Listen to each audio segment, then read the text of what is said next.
Chapter 12 এর উপর কি কারো কোনো কোশ্চেন আছে? চ্যাপ্টার 12 কি আমরা দেখে শেষ করতে পারছি? হাইলাইটেড ডকুমেন্টটা সম্ভবত চ্যাপ্টার 12 এর উপর আমি শেয়ার করতে পারি নাই, আমি শেয়ার করে দেবো ইনশাল্লাহ আপনাদের সাথে।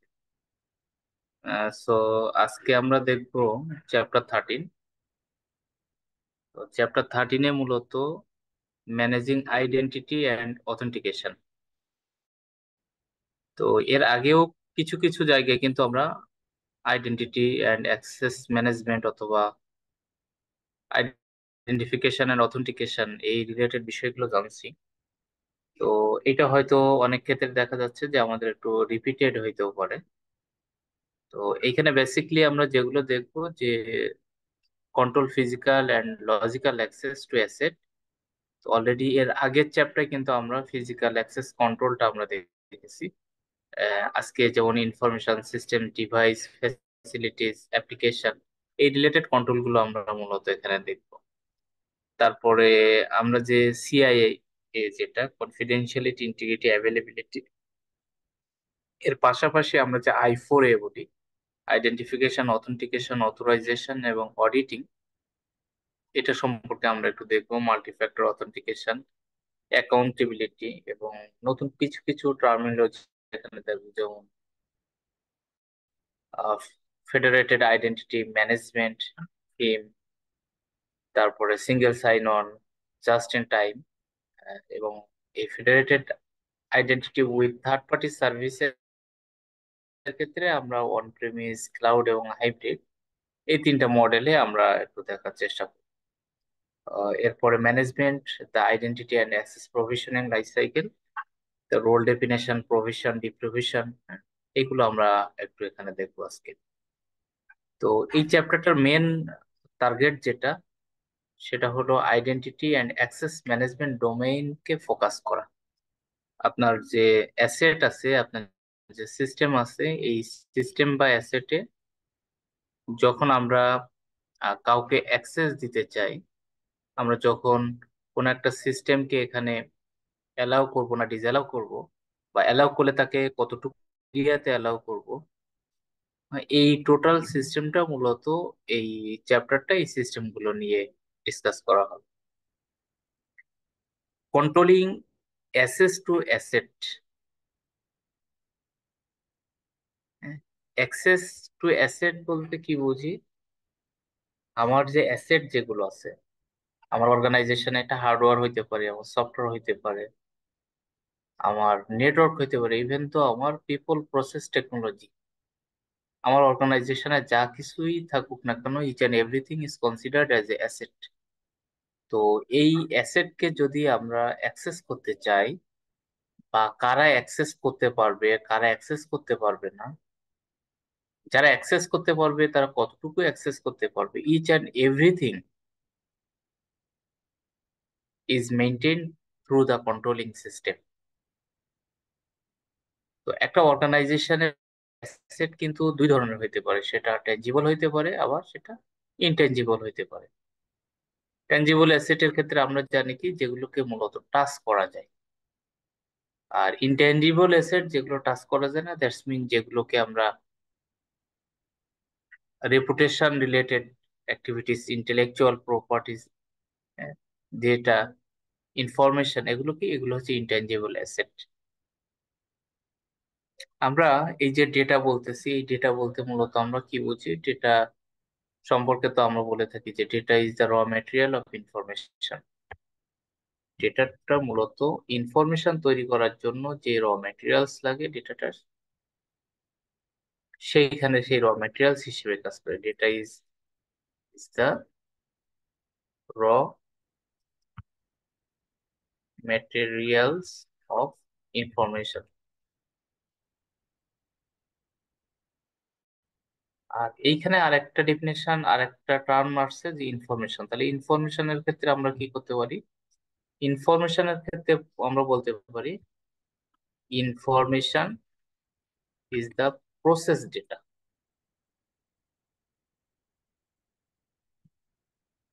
data that has a meaningful word.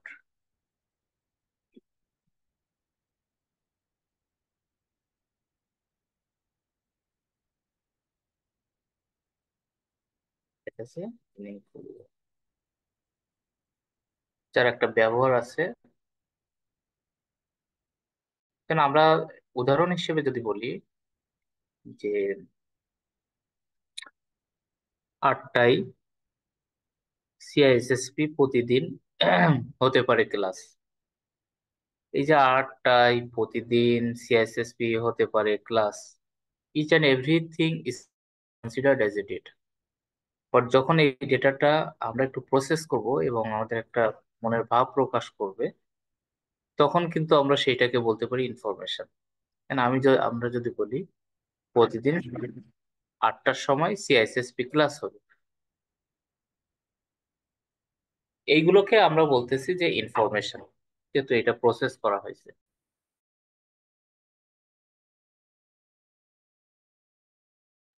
তো এইগুলোকে আমরা বলতে পারি যে ইনফরমেশন। তাহলে ডেটা এবং ইনফরমেশনের একটা পার্থক্য আমরা দেখলাম। তাহলে ইনফরমেশন একটা অর্গানাইজেশনে কিন্তু এগুলো হচ্ছে organisation's information include all of its data. পৃথিবীতে যা কিছু আছে each and everything is considered as a data. ওই ডেটাটা আবার মূলত একটা সার্ভার, একটা কম্পিউটার অথবা একটা ছোট কোনো ডিভাইসেও কিন্তু এই ডেটাটা জমা থাকতে পারে। এবং এই ডেটাটা মূলত 3টা স্টেজে থাকে, সেটা আমরা দেখছি। ডেটা অ্যাট রেস্ট, 3টা স্টেজের কথা কিন্তু আমরা এর আগের ক্লাসগুলো বলছি, তারপরও আর একটু আমরা বলি যে ডেটা অ্যাট রেস্ট, আর একটা স্টেজ কি, ডেটা ইন ট্রান্সমিট। এই ডেটা ইন ট্রান্সমিট যেটা, সেটাকে কিন্তু আমরা আবার আর একটা জিনিস বলতে পারি, ডেটা ইন মোশন, ট্রান্সমিট অথবা মোশন। আর একটা স্টেজ যেটা, সেটা হচ্ছে ডেটা ইন প্রসেস, প্রসেস। এই যে ডেটা এট রেস্ট আমরা যেটা বলতেছি, এইখানে বেসিক্যালি এই যে সার্ভার, কম্পিউটার, স্মলার ডিভাইসের মধ্যে ডেটাটা জমা থাকে যেটা, এটাকে আমরা বলতেছি data at rest.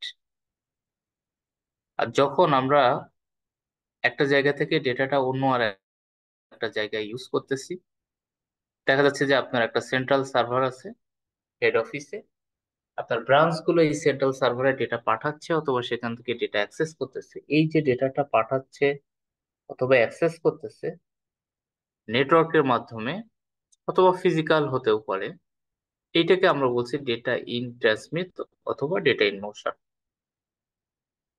R data in process basically যেটা থাকে, যেমন আমাদের মেমোরিতে, ক্যাশ মেমোরিতে, আমাদের ব্রাউজারে যে ডেটাগুলো প্রসেস করা হয়, স্টোর কাজ করার সময় যেগুলো এটা টেম্পোরারি আমার এখানে স্টোর হয়ে থাকে, সেগুলোকে আমরা বলছি ডেটা ইন প্রসেস। সিস্টেম বলতে আমরা কি বুঝি, আমাদের সেকেন্ড টার্ম যেটা বলছে যে সিস্টেম। তো এখানে সিস্টেম বলতে বেসিকলি কি বোঝাচ্ছে, যে যার মাধ্যমে কোনো কিছু প্রসেস করা হয়। An organization systems include any IT systems that provide one or more services, যার মাধ্যমে সার্ভিস পাওয়া যায়, যেটা কোনো ডেটা প্রসেস করে, যেখান থেকে কোনো ইনপুট দিলে আমার রিকোয়ারমেন্ট অনুযায়ী আমি একটা আউটপুট জেনারেট করতে পারি। হ্যাঁ, সেটাকেও আমরা একটা সিস্টেম বলি। ডিভাইস, ফ্যাসিলিটিস, বিভিন্ন টপিক সমূহ এখানে আছে। ডিভাইস বলতে আমার ছোট ছোট অ্যাপ্লায়েন্স থেকে শুরু করে, হ্যাঁ, বিগ বা লার্জ ডিভাইস গুলোকে আমরা কনসিডার লার্জ এন্টিটি। যেমন এখানে আমার router, switch, server, desktop computer, each and everything is considered as a device. আর ফ্যাসিলিটিস বলতে আমরা বোঝাই যে আসলে যে জায়গাটায় বা যে স্থানে মূলত আমরা আমাদের এই কাজগুলো করি, সেগুলোকে আমরা বলি ফ্যাসিলিটিস।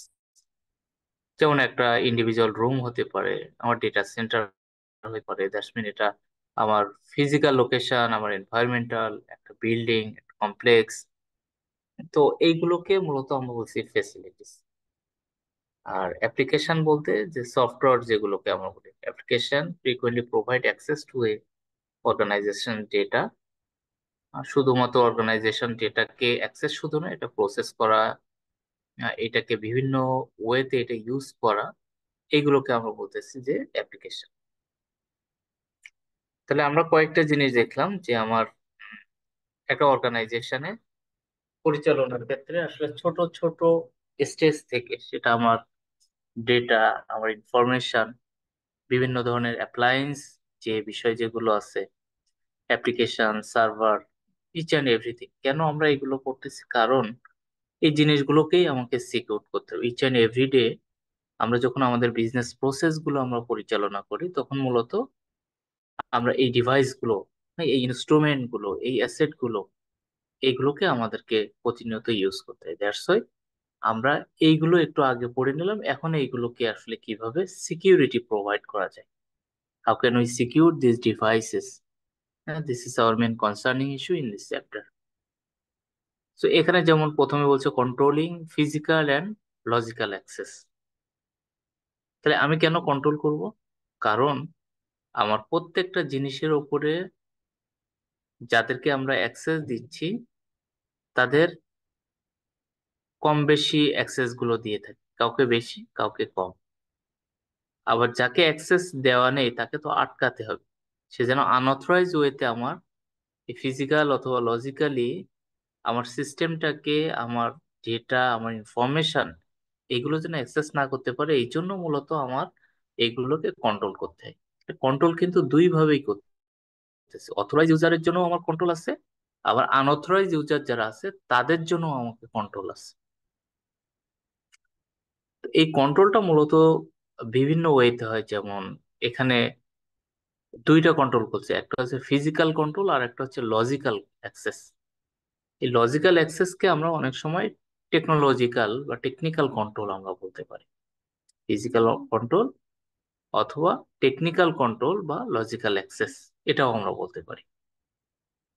ফিজিক্যাল কন্ট্রোল কোনগুলো বলি? ফিজিক্যালি যেগুলোকে কন্ট্রোল করা হয়, যেমন আপনি কোনো কিছু টাচ করতে পারবেন না, বা অথরাইজ যারা আছে তারা এটাকে ইউজ করতে পারবে। একটা পেরিমিটার সিকিউরিটি কন্ট্রোল, যেটা যেমন আপনি আপনার বাসার কথা যদি বলেন, পেরিমিটার সিকিউরিটি কি? একটা ওয়াল থাকে, চারিপাশে ওয়াল থাকে, এটার একটা গেট থাকে, এখানে একজন সিকিউরিটি গার্ড থাকে, এটা ট্রান্সটাইল, এগুলো আমরা রাখতে পারি। আমরা ফেন্সেস, ট্রান্সটাইলস, এগুলো আমরা কেন ইউজ করি? এগুলো হচ্ছে মূলত ফিজিক্যাল কন্ট্রোলের জন্য, যে মানুষ যেন এইগুলোকে ভেদ করে সহজে, যারা আনঅথরাইজ তারা যেন না ঢুকতে পারে, অথবা যারা অথরাইজ তাদেরকে চেক করার মাধ্যমেই যেন আমি ঢুকাইতে পারি। এই জন্য মূলত আমরা এই কন্ট্রোল গুলো আমরা ইউজ করি। এই পেরিমিটার সিকিউরিটির পাশাপাশি ফিজিক্যাল কন্ট্রোলের আর একটা কন্ট্রোল বলছে যে এনভায়রনমেন্টাল কন্ট্রোল। এনভায়রনমেন্টাল কন্ট্রোল কি? যেমন এখানে ভেন্টিলেশন হইতে পারে, হিটিং হইতে পারে, এয়ার কন্ডিশনিং হইতে পারে, যেটাকে আমরা এইচভ্যাক সিস্টেম বলি, বা ফায়ার সাপ্রেশন। এনভায়রনমেন্টাল কন্ট্রোল হলো অত্যন্ত গরম পড়তেছে, সো দেখা যাচ্ছে আমার কোনো একটা ডিভাইস নষ্ট হয়ে যেতে পারে, ফ্লাডিং হচ্ছে, বৃষ্টির কারণে, বন্যার কারণে আমার কোনো কিছু ডিস্ট্রয় হয়ে যেতে পারে। এখানে ডেটা সেন্টারের মধ্যে দেখা যাচ্ছে আমার টেম্পারেচার অত্যন্ত কমে যাচ্ছে অথবা খুব বেড়ে যাচ্ছে। দুইটাই আমার জন্য প্রবলেম। যদি খুব কমে যায় কি হয়? দেখা যাচ্ছে পানি জমে যায়, তখন শর্ট সার্কিট হওয়ার সম্ভাবনা থাকে। ইভেন তো যখন খুব হাই টেম্পারেচার হয়, তখনও কিন্তু আমার এখানে স্পার্ক করতে পারে, হ্যাঁ, আগুন লেগে যেতে পারে বিভিন্ন। এগুলোকে হচ্ছে আমরা এনভায়রনমেন্টাল কন্ট্রোল বলতেছি। তো এই এনভায়রনমেন্টাল রিস্ক গুলোকে মিটিগেট করার জন্যই কিন্তু আমরা কন্ট্রোল ইউজ করি, যেমন এইচভ্যাক সিস্টেম। এটা কি? এটার মাধ্যমে আসলে আমরা হিটিং, ভেন্টিলেশন, এয়ার কন্ডিশনিং, এগুলোকে আমরা মেনটেন করতে পারবো, কন্ট্রোল করতে পারবো। আর ফায়ার সাপ্রেশনের মাধ্যমে কি? আগুন যদি লেগে যায় তাহলে আগুনটা আমরা নিভাইতে পারবো, সাপ্রেস করতে পারবো। Physical security control protects systems, device, and facilities by controlling access and controlling the environment. So আমরা যদি ফিজিক্যাল সিকিউরিটি, এইটা যদি আমরা এনশিওর করতে চাই, ফিজিক্যাল সিকিউরিটি বলতে আমরা কি বুঝি? ফিজিক্যাল সিকিউরিটি হলো ফিজিক্যাল বিষয়টা আমরা তো বুঝলাম। আর সিকিউরিটির এই জায়গাটায় আমরা যেটা বুঝি সেটা হলো আমার আনঅথরাইজ ওয়েতে কোনো ডেটা কেউ যেন অ্যাক্সেস না করতে পারে, আনঅথরাইজ ওয়েতে আমার সিস্টেমের কেউ যেন কোনো কিছু পরিবর্তন না করতে পারে, এবং আনঅথরাইজ কোনো ইউজার আমার ডেটার অ্যাভেলেবিলিটি যেন এইটাকে যেন কোনো মতেই হ্যাম্পার না করতে পারে, এইটা ইনশিওর করাটাই হলো আমার সিকিউরিটি, যেটা আমরা বলি সিকিউরিটির তিনটা ট্রাইড সিআইএ। আমরা একটু পরে এই সিআইএ যেটা সেটাও আমরা দেখব। Logical access control are the technical control used to protect access to information, systems, device and application. Logical access control গুলো মূলত টেকনিক্যাল কন্ট্রোল বা টেকনোলজিক্যাল কন্ট্রোল যেগুলো, তো এইগুলোর এই কন্ট্রোল দিয়ে আসলে কি করা হয়, যে আমার ইনফরমেশন যেটা আমরা বলছিলাম, আমার ডেটা, আমার ডিভাইস, অ্যাপ্লিকেশন, আনঅথরাইজ কেউ যেন এটাকে অ্যাক্সেস না করতে পারে, এই জন্য মূলত আমরা এই লজিক্যাল অ্যাক্সেস কন্ট্রোলটা আমরা ইউজ করি। তো এখানে কিছু উদাহরণ দেওয়া আছে, যেমন include the authentication, authorisation, permission, এইগুলোর মাধ্যমে মূলত আমরা লজিক্যাল অ্যাক্সেস কন্ট্রোলটা আমরা করে থাকি। অনেক সময় দেখবেন যে আমরা ফিঙ্গারপ্রিন্ট দিই, তারপরে আমরা ভয়েসের মাধ্যমে, অথবা আমরা আমাদের যে অ্যান্ড্রয়েড ফোন যেগুলো আছে সেগুলো প্যাটার্নের মাধ্যমে, বা আহ, আমাদের বিভিন্ন ভয়েস কন্ট্যাক্টের মাধ্যমে আমরা এগুলোকে আনলক করে থাকি। এখানে কিছু এক্সাম্পল দিয়েছে যে only people who are authenticated to on a system or network can access data. Permission help ensure only authorized entities can access the data. শুধুমাত্র যাদের পারমিশন থাকে, যারা এই সিস্টেমে যাদেরকে অ্যালাউ করা হয়, অনলি তারা এই সিস্টেমটাকে অ্যাক্সেস করতে পারে।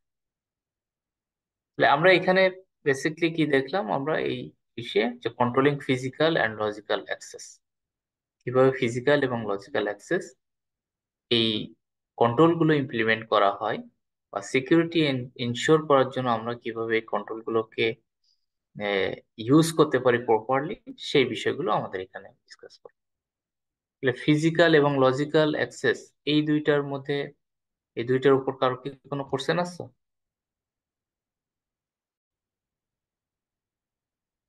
হ্যাঁ, কোনো কোশ্চেন আছে? আদনান স্যার,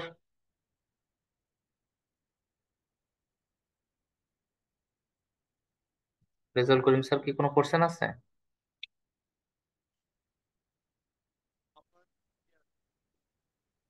ওকে, আচ্ছা তাহলে আমরা আরেকটু আরেকটু প্রসিড করি,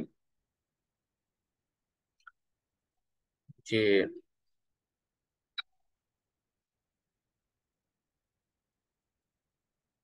আমরা এখন যেটা দেখব,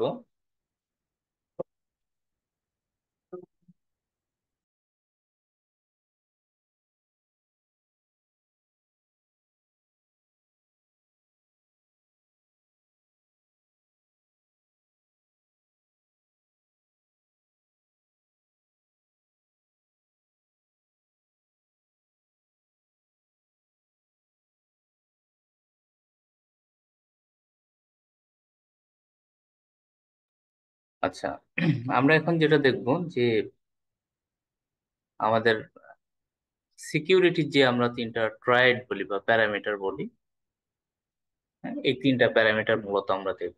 সিআই ট্রায়েড, এই সিআই ট্রায়েড এর মধ্যে কি কি দেখি, যে কনফিডেন্সিয়ালিটি, ইন্টিগ্রিটি এবং অ্যাভেলেবিলিটি। তুমি বলছো one of the primary reason an organization implements access control mechanism is to prevent losses.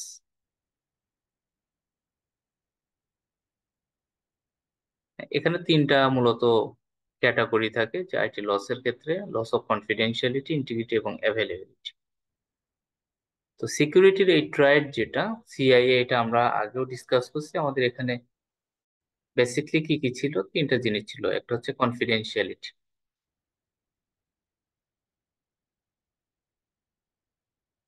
কনফিডেন্সিয়ালিটিটা আমরা কি বলি, যে আনঅথরাইজ ওয়েতে আমার ডেটা যেন কেউ না দেখতে পারে অথবা না পড়তে পারে, এই জন্য আমরা কনফিডেন্সিয়ালিটি মেনটেন করার জন্য আমরা বিভিন্ন মেকানিজম ইউজ করি।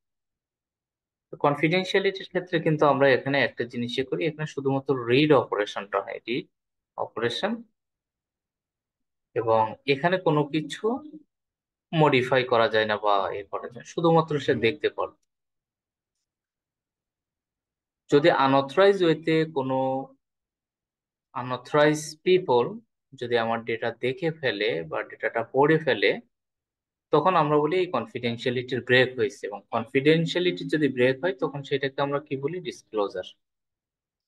কনফিডেন্সিয়ালিটির অপোজিট যেটা সেটা হচ্ছে ডিসক্লোজার। ডিসক্লোজার। সেকেন্ডলি যেটা, সেটাকে আমরা বলতেছি যে ইন্টিগ্রিটি। সিআইএ যেহেতু ইন্টিগ্রিটি, ইন্টিগ্রিটি বলতে কি যে আমার আনঅথরাইজ ওয়েতে আমার ডেটাটা কেউ যেন না মডিফাই করতে পারে। এবং এখানে কিন্তু একটা জিনিস হয়, এখানে read plus right, read plus right, এই দুইটা অপারেশনটা আমার এখানে হয়, দুইটা অপারেশনটা এখানে হয়। এবং যদি আনঅথরাইজ ওয়েতে কেউ আমার এই ডেটাটা পরিবর্তন করে, যদি রাইট অপারেশনটা হয়, যার আসলে পারমিশন নেই, তখন সেটাকে আমরা বলি মূলত অল্টারেশন বা পরিবর্তন। অল্টারেশন বা পরিবর্তন। একটা জিনিস আমরা দেখলাম যে কনফিডেন্সিয়ালিটির অপোজিট হচ্ছে ডিসক্লোজার, এবং ইন্টিগ্রিটির অপোজিট যেটা সেটা হচ্ছে অল্টারেশন। থার্ড নাম্বার যেটা সেটা হচ্ছে অ্যাভেলেবিলিটি। অ্যাভেলেবিলিটি অ্যাভেলেবিলিটি হলো যে অথরাইজ ইউজার, আপনি একটা অর্গানাইজেশনে জব করেন, সকাল 10টা থেকে 6টা পর্যন্ত কোনো একটা সিস্টেমে আপনার পারমিশন দেওয়া আছে, you are the authorise user of the system. কিন্তু দেখা গেল যে আপনি এইটায় কোনো একটা অপারেশন করতে যেয়ে আপনি এই সিস্টেমটাকে অ্যাক্সেস করতে পারতেছেন। আপনি এই যে সিস্টেমটা অ্যাক্সেস করতে পারতেছেন না, এইটার অর্থ হচ্ছে যে আপনি অথরাইজ ইউজার হওয়া সত্ত্বেও আপনি যখন সিস্টেমটা অ্যাভেল করতে পারেন না, অ্যাক্সেস করতে পারেন না, তখন এটাকে আমরা বলছি আনঅ্যাভেলেবেল। আনঅ্যাভেলেবিলিটি হয়। তো যখন এরকম আনঅ্যাভেলেবেল হয় তখন সেটাকে আমরা আবার কি বলতে পারি, সেটাকে আমরা বলতে পারি যে অল্টারেশনের অপোজিট যেটা। যেমন অনেক সময় দেখবেন যে পেজ নট ফাউন্ড 404, এই ধরনের মেসেজ গুলো দেয়, বিভিন্ন ধরনের ডজ অ্যাটাক, ডিডোস অ্যাটাকের কারণে আমার এই অথরাইজ ইউজারদেরকে অ্যাক্সেস করতে দেয় না, আনঅথরাইজ ইউজার সার্ভারটাকে ব্যস্ত রাখে। তো যদি এরকম কোনো একটা বিষয় আনঅ্যাভেলেবল হয়, তখন আমরা সেটাকে বলি যে ডিস্ট্রাকশন। ডিস্ট্রাকশন। এই তিনটা জিনিস আমরা দেখলাম যে সিআইএ এর অপোজিট যেটা আমরা দেখলাম, এর অপোজিট সেটা আমরা দেখলাম ডিএডি। সিআইএসএসপি এক্সামে আসলে এই ধরনের কোশ্চেন এখানে হয়তো আপনি পাবেন না, যে কনফিডেন্সিয়ালিটির ক্ষেত্রে রিড অপারেশন হয়, ইন্টিগ্রিটির ক্ষেত্রে রিড প্লাস রাইট অপারেশন হয়, অ্যাভেলেবিলিটির ক্ষেত্রে অপোজিট যেটা সেটা ডিস্ট্রাকশন, সিআই এর অপোজিট যেটা ড্যাট, এরকম না। তাহলে আমাদের এখানে কোশ্চেনটা হবে যে কোন ওয়েতে আসলে কনফিডেন্সিয়ালিটিটা মেনটেন করা যায়, কোন মেকানিজম দিয়ে, কিভাবে আমরা আনঅথরাইজ কোনো পিপল যেন আমার ইন্টিগ্রিটির ভায়োলেশন না করে, সেই জন্য আমরা কি করতে পারি সেটা আমরা এখানে দেখি।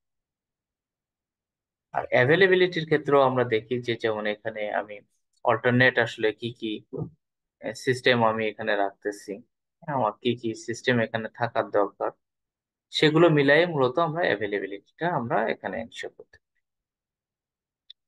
পারি। কনফিডেন্সিয়ালিটি, ইন্টিগ্রিটি এবং অ্যাভেলেবিলিটি, এই তিনটার উপরে আসলে কোনো কোশ্চেন আছে কিনা, কোনো কোশ্চেন আছে কামরুজ্জামান স্যার? হ্যাঁ, এখানে একটা জিনিস, এটাকে বলা হয় সিআইএ ট্রায়াড, জি। তাই না? আহ, এখন এখানে আহ, আবার ওই যে কিছু নিয়ে আসে, অথেন্টিস, কি জানি বা আইডেন্টিফিকেশন, অথেন্টিকেশন, অথরাইজেশন। ওই যে বা, ওই যে যেটা পাঠাইলে অস্বীকার করে যে অস্বীকার করা যায় নন না, এটা রেপুডিয়েশন, নন নন রেপুডিয়েশন। রেপুডিয়েশন, এইগুলো কি ট্রায়াডের মধ্যে নাকি এগুলো বাইরে যাবে এটা? মানে এগুলো এটা কি? হচ্ছে এগুলো হচ্ছে বাইরে যাবে। মেন আচ্ছা, প্যারামিটার যেটা, মেন কর্নার স্টোন যেটা, সেটা হচ্ছে এই তিনটা। তিনটা, হ্যাঁ। সেটাই আর আমি ওই গুগল ইমেজে গিয়েও দেখলাম যে ওই তিনটাই সিআইএ ট্রায়াড বলতে ওই তিনটাই এ করে। কিন্তু ওই যে অথেন্টিকেশন টেশন এগুলো সাবসিডিয়ারি ভাবে চলে আসে আর কি, আমার কাছে সেটাই মনে হলো আর কি। এটা ওইগুলোই স্যার এখন আমরা দেখবো আর কি। হ্যাঁ, তো হ্যাঁ, আমরা ঠিক যেহেতু আছে। এখানে দেখলাম, আমরা আরো কিছু একটু দেখি যে এখানে আমরা এই রিলেটেড একটা দুইটা কোশ্চেন একটু পাই। হ্যাঁ, দেখি।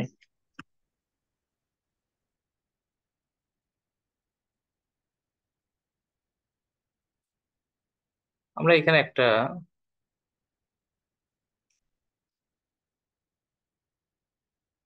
আমাদের এখানে একটা মেন যেটা দিছে, একটা ইমেজ দিছে এখানে, একটা ইমেজ দিছে, এবং এই ইমেজে বলছে your personal file are encrypted. Your personal file মানে আপনার ব্যক্তিগত ফাইল, এটা এনক্রিপ্ট করছে। এবং এই এনক্রিপ্টের ক্ষেত্রে এখানে বলছে যে প্রাইভেট কি উইল বি ডিস্ট্রয়েড অন, একটা ডেট দিয়েছে, টাইম দিয়েছে, এবং এত সময় লেফট আছে, এবং তারা বলছে এইটা যদি আপনি ডিক্রিপ্ট করতে চান, আপনি যদি এটা ফেরত পেতে চান, তাহলে আপনাকে এই $300 অথবা 300 ইউরো, এই পরিমাণ টাকা প্রোভাইড করতে হবে। এটাকে আমরা কি বলি? এটাকে আমরা বলি, যেহেতু টাকা চাচ্ছে, এটাকে আমরা আইটির ভাষায় বলি যে ransom। র্যানসম, র্যানসমওয়্যার, হ্যাঁ। তাহলে এই যে টাইপ যেটা আমরা দেখলাম, এইটা আসলে এটার ক্ষেত্রে কোনটা বোঝাচ্ছে এখানে? অ্যাভেলেবিলিটি, কনফিডেন্সিয়ালিটি, ডিসক্লোজার, বা ডিস্ট্রাকশন? সিকিউরিটির কোনটা ভায়োলেশন হচ্ছে এখানে? আপনি অথরাইজ ইউজার, হ্যাঁ, অ্যাভেলেবিলিটি। অ্যাভেলেবিলিটি। কারণ কি, আপনি অথরাইজ ইউজার, আপনার এই ডেটা কিন্তু আপনি অ্যাক্সেস করতে পারতেছেন না, আনঅথরাইজ ওয়েতে আপনার এই ডেটাটাকে প্রোটেক্ট করে ফেলছে, এটা এনক্রিপ্টেড করছে। তো এইরকম অনেক সময় এক্সামে আপনার ইমেজ দিয়েও কিন্তু অনেক সময় কোশ্চেন এখানে ইয়ে হয়। আমরা এখানে আর একটা কোশ্চেন, আমরা 30 নাম্বার একটু দেখি, এই কোশ্চেনটারও আমরা আনসার দেওয়ার ট্রাই করি।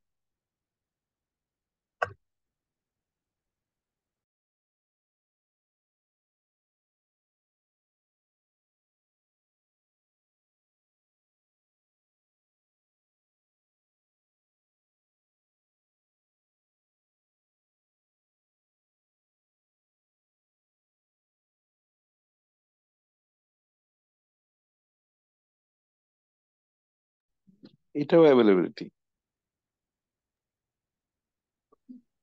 এটাও কি, এটা হচ্ছে অ্যাভেলেবিলিটি। কারণ কি, কারণ এখানে আমরা বলছে denial of service DoS attack, যেটা আমরা বলি সেটা। তো আমরা, আমাদের কোশ্চেন গুলো কি খুব কঠিন মনে হচ্ছে? এখানে আর একটা এই রিলেটেড কোশ্চেন আছে।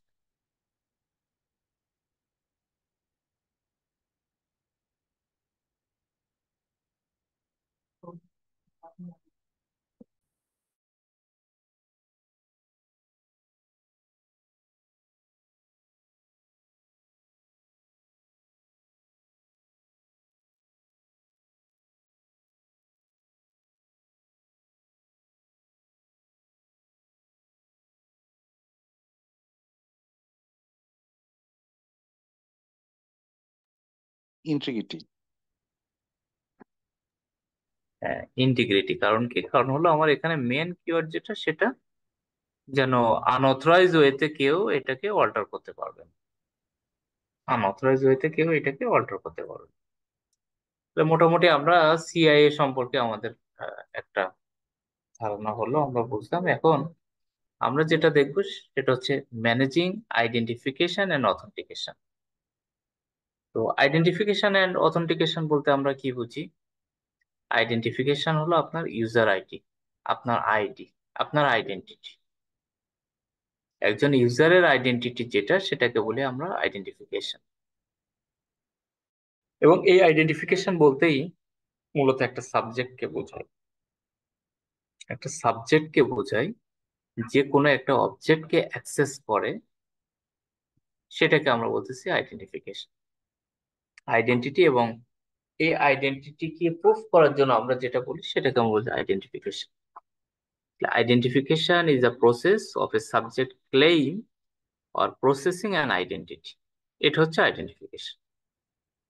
A subject must provide an identity to a system to start the authentication, authorization and accountability processes. তার এই আইডি আইডেন্টিফিকেশন আমরা যেটা বলতেছি ইউজার আইডি। তো এই ইউজার আইডি কে মূলত তিনটা রাইট দেওয়া হয়, যে তাকে কিছু অথেন্টিকেশন দেওয়া হয়, কিছু অথরাইজেশন এবং অ্যাকাউন্টেবিলিটি। অথেন্টিকেশন বলতে আমরা কি বুঝি? অথেন্টিকেশন হলো এই আইডির যে আমি মালিক, এইটাকে আমাকে প্রুফ করতে হয়। একটা আইডির মালিক যে আমি, এটাকে প্রুফ করতে হয়, এটাকে বলছে অথেন্টিকেশন। তাহলে আইডেন্টিফিকেশন এবং অথেন্টিকেশন বলতে নাথিং এলস, আপনার ইউজার আইডি এবং পাসওয়ার্ড। আর পাশাপাশি আরো কি আসলো, যে আমার অথেন্টিকেশন, অথরাইজেশন, অ্যাকাউন্টেবিলিটি। তো এইগুলোকেও আমরা মেনটেন করার জন্য আমরা কি করি? Accountability, identification. সো এই জন্য আমরা এখানে বলছিলাম যে I4A, I4 এর একটা কথা আমরা বলছিলাম। I4A বলতে আমরা কি বলছি? যেমন ফার্স্ট আই, যেটা I4 এর ক্ষেত্রে যদি আমরা দেখি, যে স্যার যেমনটা বলছিলেন সিআইএ আমরা দেখলাম, সিআই এর পাশাপাশি আমরা এখন যেটা দেখবো সেটা হচ্ছে I4A, চারটায়।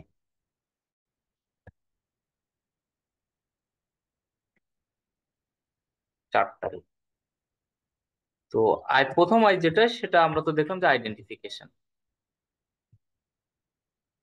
আইডেন্টিফিকেশন বলতে আমরা এটা আর একটা জিনিস দেখলাম আজকে, যে সাবজেক্ট।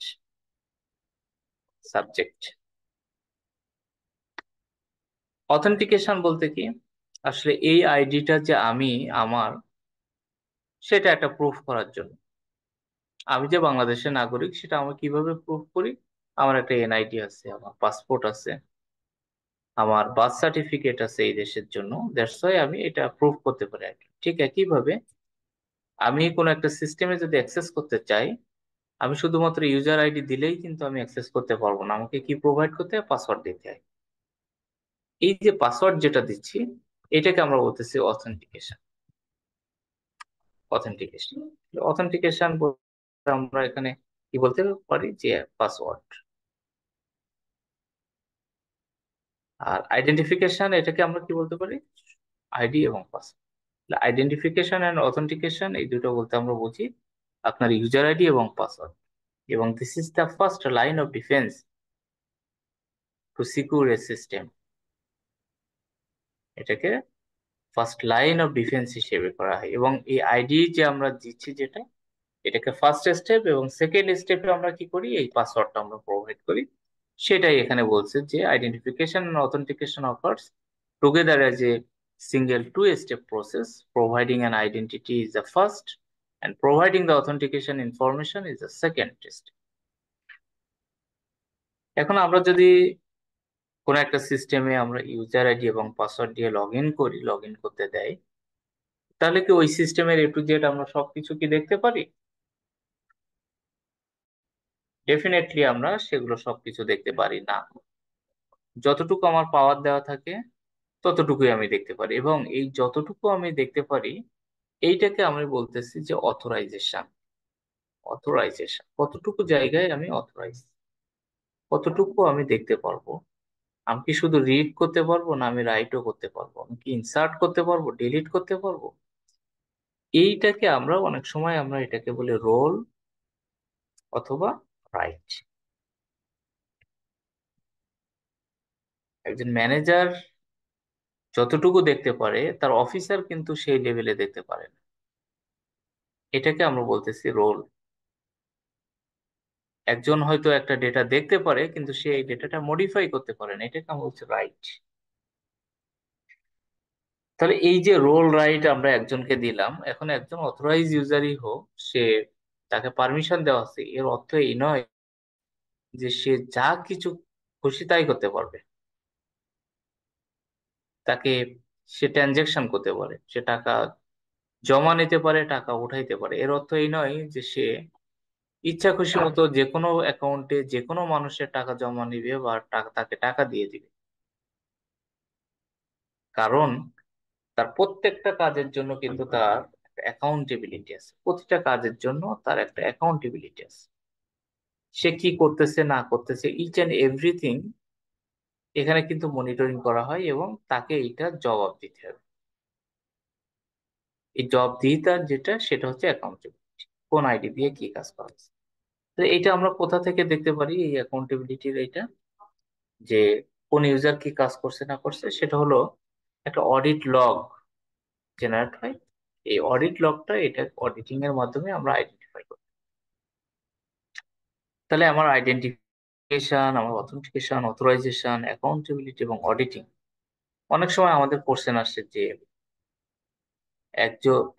কোনো একটা মডিউলের জন্য অথবা ইউজারদের সাপোর্টের জন্য একটা single user ID password use করা হয় এবং সেটা দিয়ে এই 5 জন একই ইউজার আইডি ইউজ করে। প্রবলেম কি? প্রবলেম হলো এখানে অ্যাকাউন্টেবিলিটি, যেটা অ্যাকাউন্টেবিলিটিটা নিশ্চিত করা যায় না। কারণ কে কতটুকু কাজ করছে বা কে কোনটা মডিফাই করছে এটা আইডেন্টিফাই করা যায় না। দ্যাটস ওয়াই এখানে আপনার অ্যাকাউন্টেবিলিটি, যেটা অ্যাকাউন্টেবিলিটিটা নিশ্চিত করা যায়। তো এই বিষয়গুলো, এই identification, authentication, authorisation, auditing, accountability, এইটার আমার এখানে এনশোর করা হচ্ছে। আচ্ছা, আরেকটা আমরা টার্ম। আমরা আমার একটা প্রশ্ন আছে, ওই যে ক্যাপচা দেই যে আমরা, ক্যাপচা বিভিন্ন ফিগার মানে জি, ফটোগ্রাফ দিয়ে কিংবা কোনো নাম্বার দিয়ে দেই, এটা কি ইসের জি, মধ্যে পড়বে, মানে হ্যাঁ, অথেন্টিসিটি সিকিউরিটির মধ্যে আসে স্যার, ওটাও আমাদের আজকের এই স্টাডির মধ্যে আছে স্যার। আছে? আচ্ছা হ্যাঁ, আচ্ছা ওটা একটু পরেই আছে, নেক্সট ডে। আচ্ছা, ঠিক আছে। তাহলে সাবজেক্ট এবং অবজেক্টের মধ্যে আমরা একটা কম্পারিজন আমরা এ করলাম। সাবজেক্ট বলতে কি? আমার আইডি, আমার ইউজার। আর অবজেক্ট হচ্ছে আমার যে অ্যাসেট যেগুলো আছে, যেগুলোকে আমরা অ্যাক্সেস করি ডে টু ডে অ্যাক্টিভিটিস এর জন্য। আমরা যেগুলো বিভিন্ন কাজে আমরা মডিফাই করি, ইনসার্ট করি, আপডেট করি, রিড করি অথবা রাইট অপারেশনটা এখানে পারফর্ম করি, এগুলো হচ্ছে অবজেক্ট। এবং সাবজেক্টকে একটা অ্যাক্টিভ এন্টিটি হিসেবে ট্রিট করা হয়, আর অবজেক্টকে প্যাসিভ এন্টিটি হিসেবে ট্রিট করা হয়।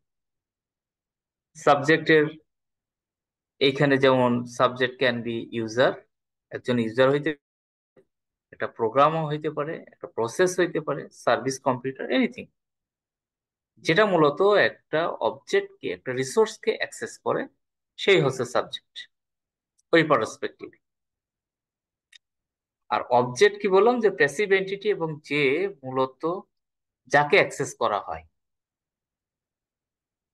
এটাও কিন্তু file, database, computer program, printer, storage media, সেটা আর কি, মানে অবস্থা ভেদে একটা সাবজেক্ট কখনো অবজেক্টের মতো কাজ করতে পারে, একটা অবজেক্ট কখনো একটা সাবজেক্টের মতো কাজ করতে পারে। কিন্তু একটা জিনিস মনে রাখতে হবে যে সাবজেক্ট মূলত অ্যাক্টিভ এন্টিটি আর অবজেক্ট মূলত প্যাসিভ এন্টিটি। যে অ্যাক্সেস করতেছে সে সাবজেক্ট, যাকে অ্যাক্সেস করা হচ্ছে সেটা হচ্ছে অবজেক্ট। যেমন এখানে একটা উদাহরণ দিছে যে ইউজার, একজন ইউজার একটা ফাইল অ্যাক্সেস করতেছে। সো ইউজারটা হচ্ছে সাবজেক্ট এবং যে ফাইলটা যেটাকে অ্যাক্সেস করা হচ্ছে সেটাও একটা অবজেক্ট।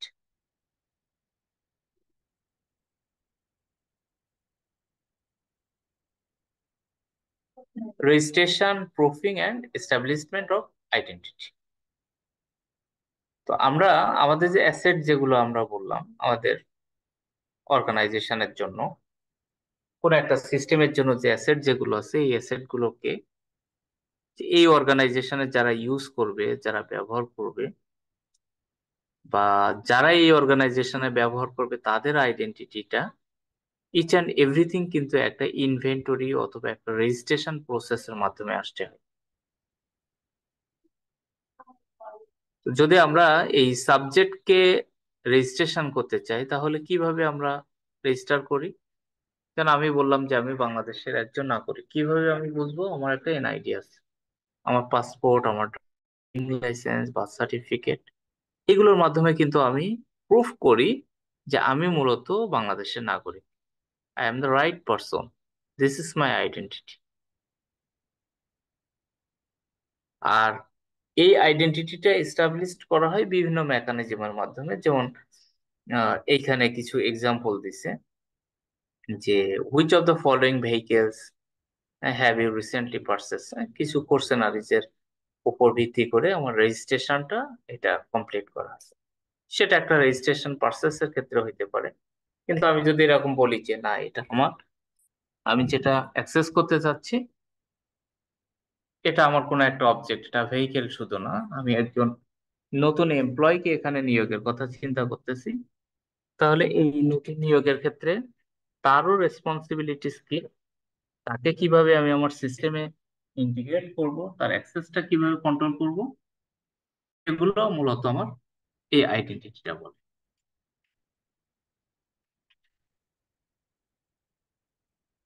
কগনিটিভ পাসওয়ার্ড, যেটা একটু আগে স্যার জিজ্ঞেস করতেছিলেন যে আমার ক্যাপচা অথবা বিভিন্ন ছবি বা বিভিন্ন পাজেলের মাধ্যমে আমাকে এইটা প্রুফ করতে হয় যে আমি রাইট পারসন কিনা, অথবা আমি কম্পিউটার বেস কোনো সিস্টেম কিনা, বা আমি যে হিউম্যান রিলেটেড, আমি যে মানুষ কিনা, এটা চেক করার জন্য, হ্যাঁ, এটা চেক করার জন্য মূলত আমরা এই কগনিটিভ পাসওয়ার্ডটাও আমরা অনেক সময় ইউজ করি। কগনিটিভ পাসওয়ার্ডের ক্ষেত্রে এখানে যেমন বলছে যে আমার ফেভারিট স্পোর্ট কি, আমার ফার্স্ট কার কোন কালারের ছিল, বা আমার প্রথম পোষা প্রাণী কোনটা, এই এই ধরনের কোশ্চেনারিজ করার মাধ্যমে আমার আইডেন্টিফাই করা হয় যে আসলে আমি রাইট পিপল কিনা, অথবা আমি আসলে কম্পিউটারাইজ বেসড কোনো সিস্টেম কিনা, আমার কম্পিউটারাইজ বেসড কোনো সিস্টেম কিনা আমি। তো এইটার ক্ষেত্রে কিন্তু অনেক সময় আমাদের বিভিন্ন ধরনের রিস্কও থাকে। One of the flaw associated with cognitive password is that information is often available on social media site or with internet searches. অনেক সময় সোশ্যাল মিডিয়াতে আমার ইনফরমেশন গুলো থাকতে পারে, হুম, অথবা ইন্টারনেট সার্চ করেও আমার এটা করতে পারে। এবং এখানে অনেক সময় সোশ্যাল ইঞ্জিনিয়ারিং এর অপশন যেটা, সেটা আমার এইখানে আমার মোটামুটি এই অপশন গুলো কাজ করতে পারে। অথরাইজেশন এন্ড অ্যাকাউন্টেবিলিটি, যেটা যে কতটুকু জায়গায় আমি অথরাইজ, এবং যদি আমি আনঅথরাইজ কোনো কাজ করি তাহলে এটার জন্য আমার অ্যাকাউন্টেবিলিটি এনশিওর করতে হবে।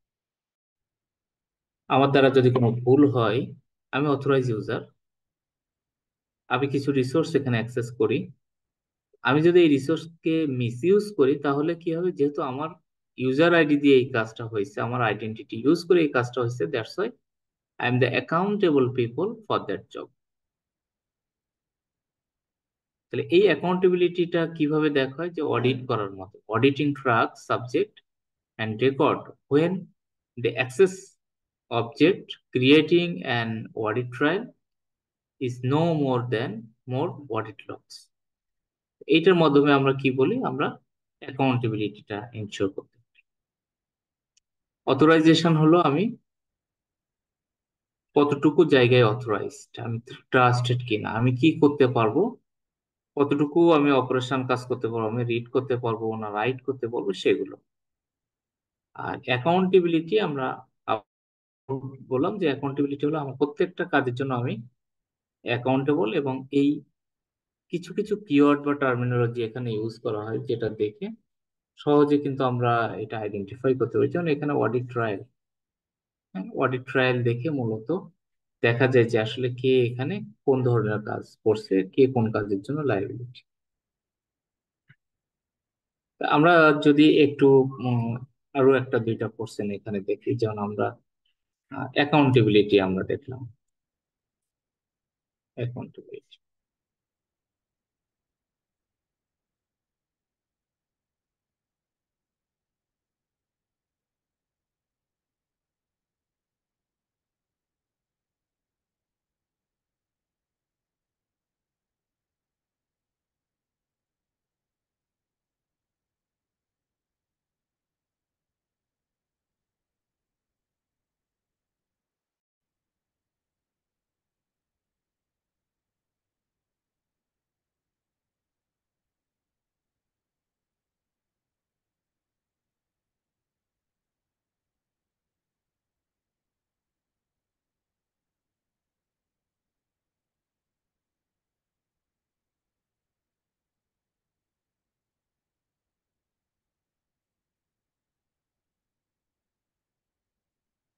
আচ্ছা, আমরা এই কোশ্চেনটাও আমরা দেখতে পারি, 47 নাম্বার কোশ্চেনটা একটু দেখেন তো, আনসার দিতে পারেন কিনা।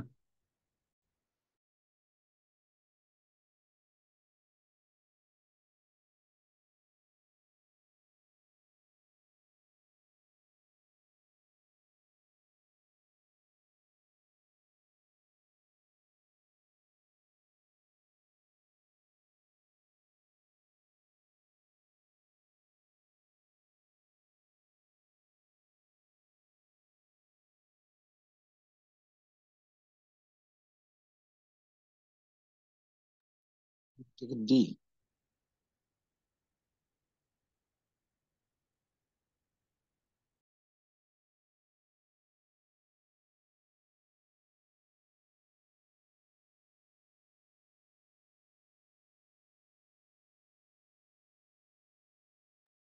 অন্য স্যাররা একটু বলেন, বি স্যার যদি কারো কোনো কিছু মনে।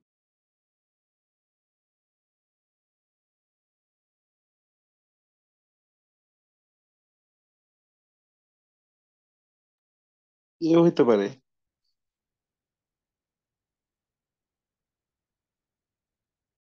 তাহলে এ এবং বি দুইটা অপশন আসছে, তারপরে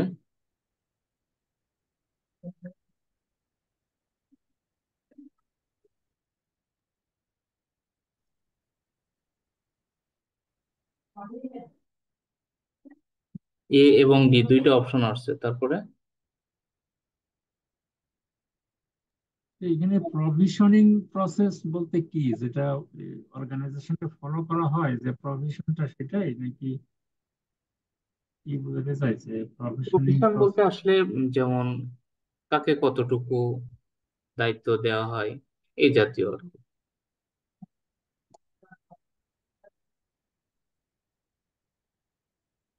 কাকে কতটুকু দায়িত্ব দেওয়া যেতে পারে।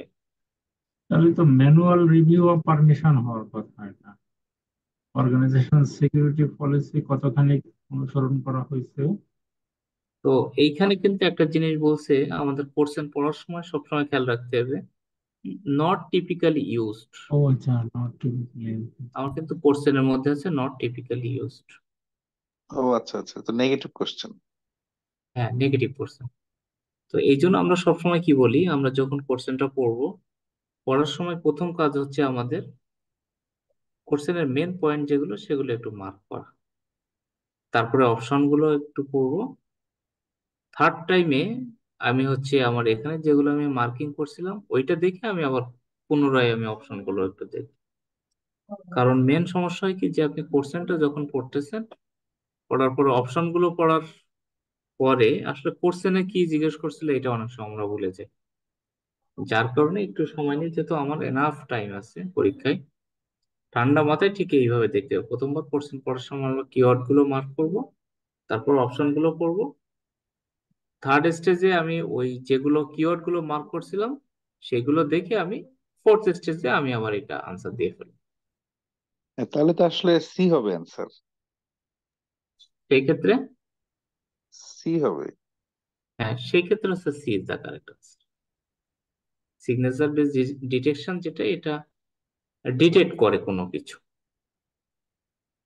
হ্যাঁ, কিন্তু প্রভিশন প্রসেস, যেমন লগ চেক করা বা অডিট ট্রায়াল বা ম্যানুয়াল রিভিউ আরেকটা প্রসেস যেগুলো, নট দিলে এটা বড় করে বলে দেয় যে নট। তো হ্যাঁ ওইটা, এখানে আবার ওইটা উল্টা। কি নট প্রাইমারি কিওয়ার্ড গুলো তারা বলে দেয়, বাট এইখানে এটা বলে না। আর এইখানে আর একটা পার্থক্য যেটা, এখানে আনসার গুলো একাধিক হতে পারে।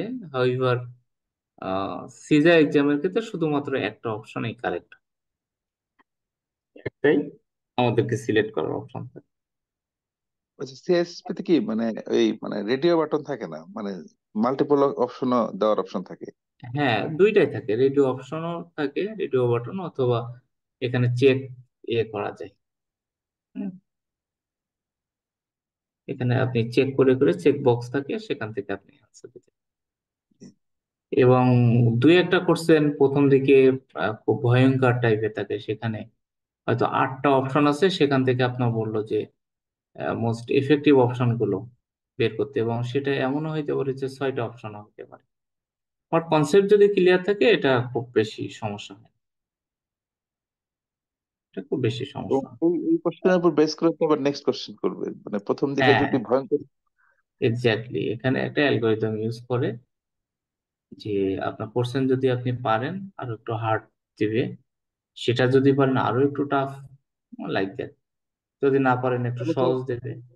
তাহলে তো শুরুর দিকে দুই তিনটা ভুল করতে হবে ইচ্ছা করে, যাতে করে পরে সহজ কোশ্চেন করে। না, আপনি শুরুতেই যদি, না, সহজ কোশ্চেন করলে তো এমন সহজ কোশ্চেন করলো যে আসলে আপনাকে এক্সাম থেকে বের করে দেবে। এখানে তো ফিক্সড কোনো কোশ্চেন না যে 125টা কোশ্চেন 125টা অ্যান্সার করার সুযোগ দেবে। এমনও হতে পারে আপনার 60টা কোশ্চেন আপনি গেছেন, তারপরে আপনাকে বের করে দিয়েছে। কারণ কি? কারণ তারা দেখছে যে না, তার এই ডোমেইন নলেজ গুলো ঠিক নাই। আচ্ছা। এখানে কিন্তু মানে এই জন্য আপনি প্রথম থেকে আপনাকে চিন্তা করতে হয়, বরঞ্চ প্রথমেই সময় নিয়ে আনসার গুলো আপনাকে কারেক্ট করার চেষ্টা করতে হবে। তো এই যে অথেন্টিকেশন, যেটা অথেন্টিকেশন বলতে কি, আমরা পাসওয়ার্ডের কথা যেটা বলছিলাম, তো এই পাসওয়ার্ড সিস্টেম বা অথেন্টিকেশনের জন্য এখানে তিনটা ফ্যাক্টরের কথা বলছে। যেমন সামথিং ইউ নো, আপনি যেটা জানেন, এমন কোনো কিছু আপনি যেটা জানেন, কি যেমন আপনি পাসওয়ার্ডটা আপনি জানেন, আপনি পিন নাম্বারটা জানেন, আপনি এই যে যেগুলো আপনি জানতেছেন, যে আপনার পার্সোনাল আইডেন্টিফিকেশন নাম্বার, পাসওয়ার্ড বা পাসফ্রেজ, এইগুলোকে আমরা বলছি সামথিং ইউ নো, আপনি যেটা জানেন। এবং এইটাকে মূলত বলা হয় টাইপ 1 অথেন্টিকেশন।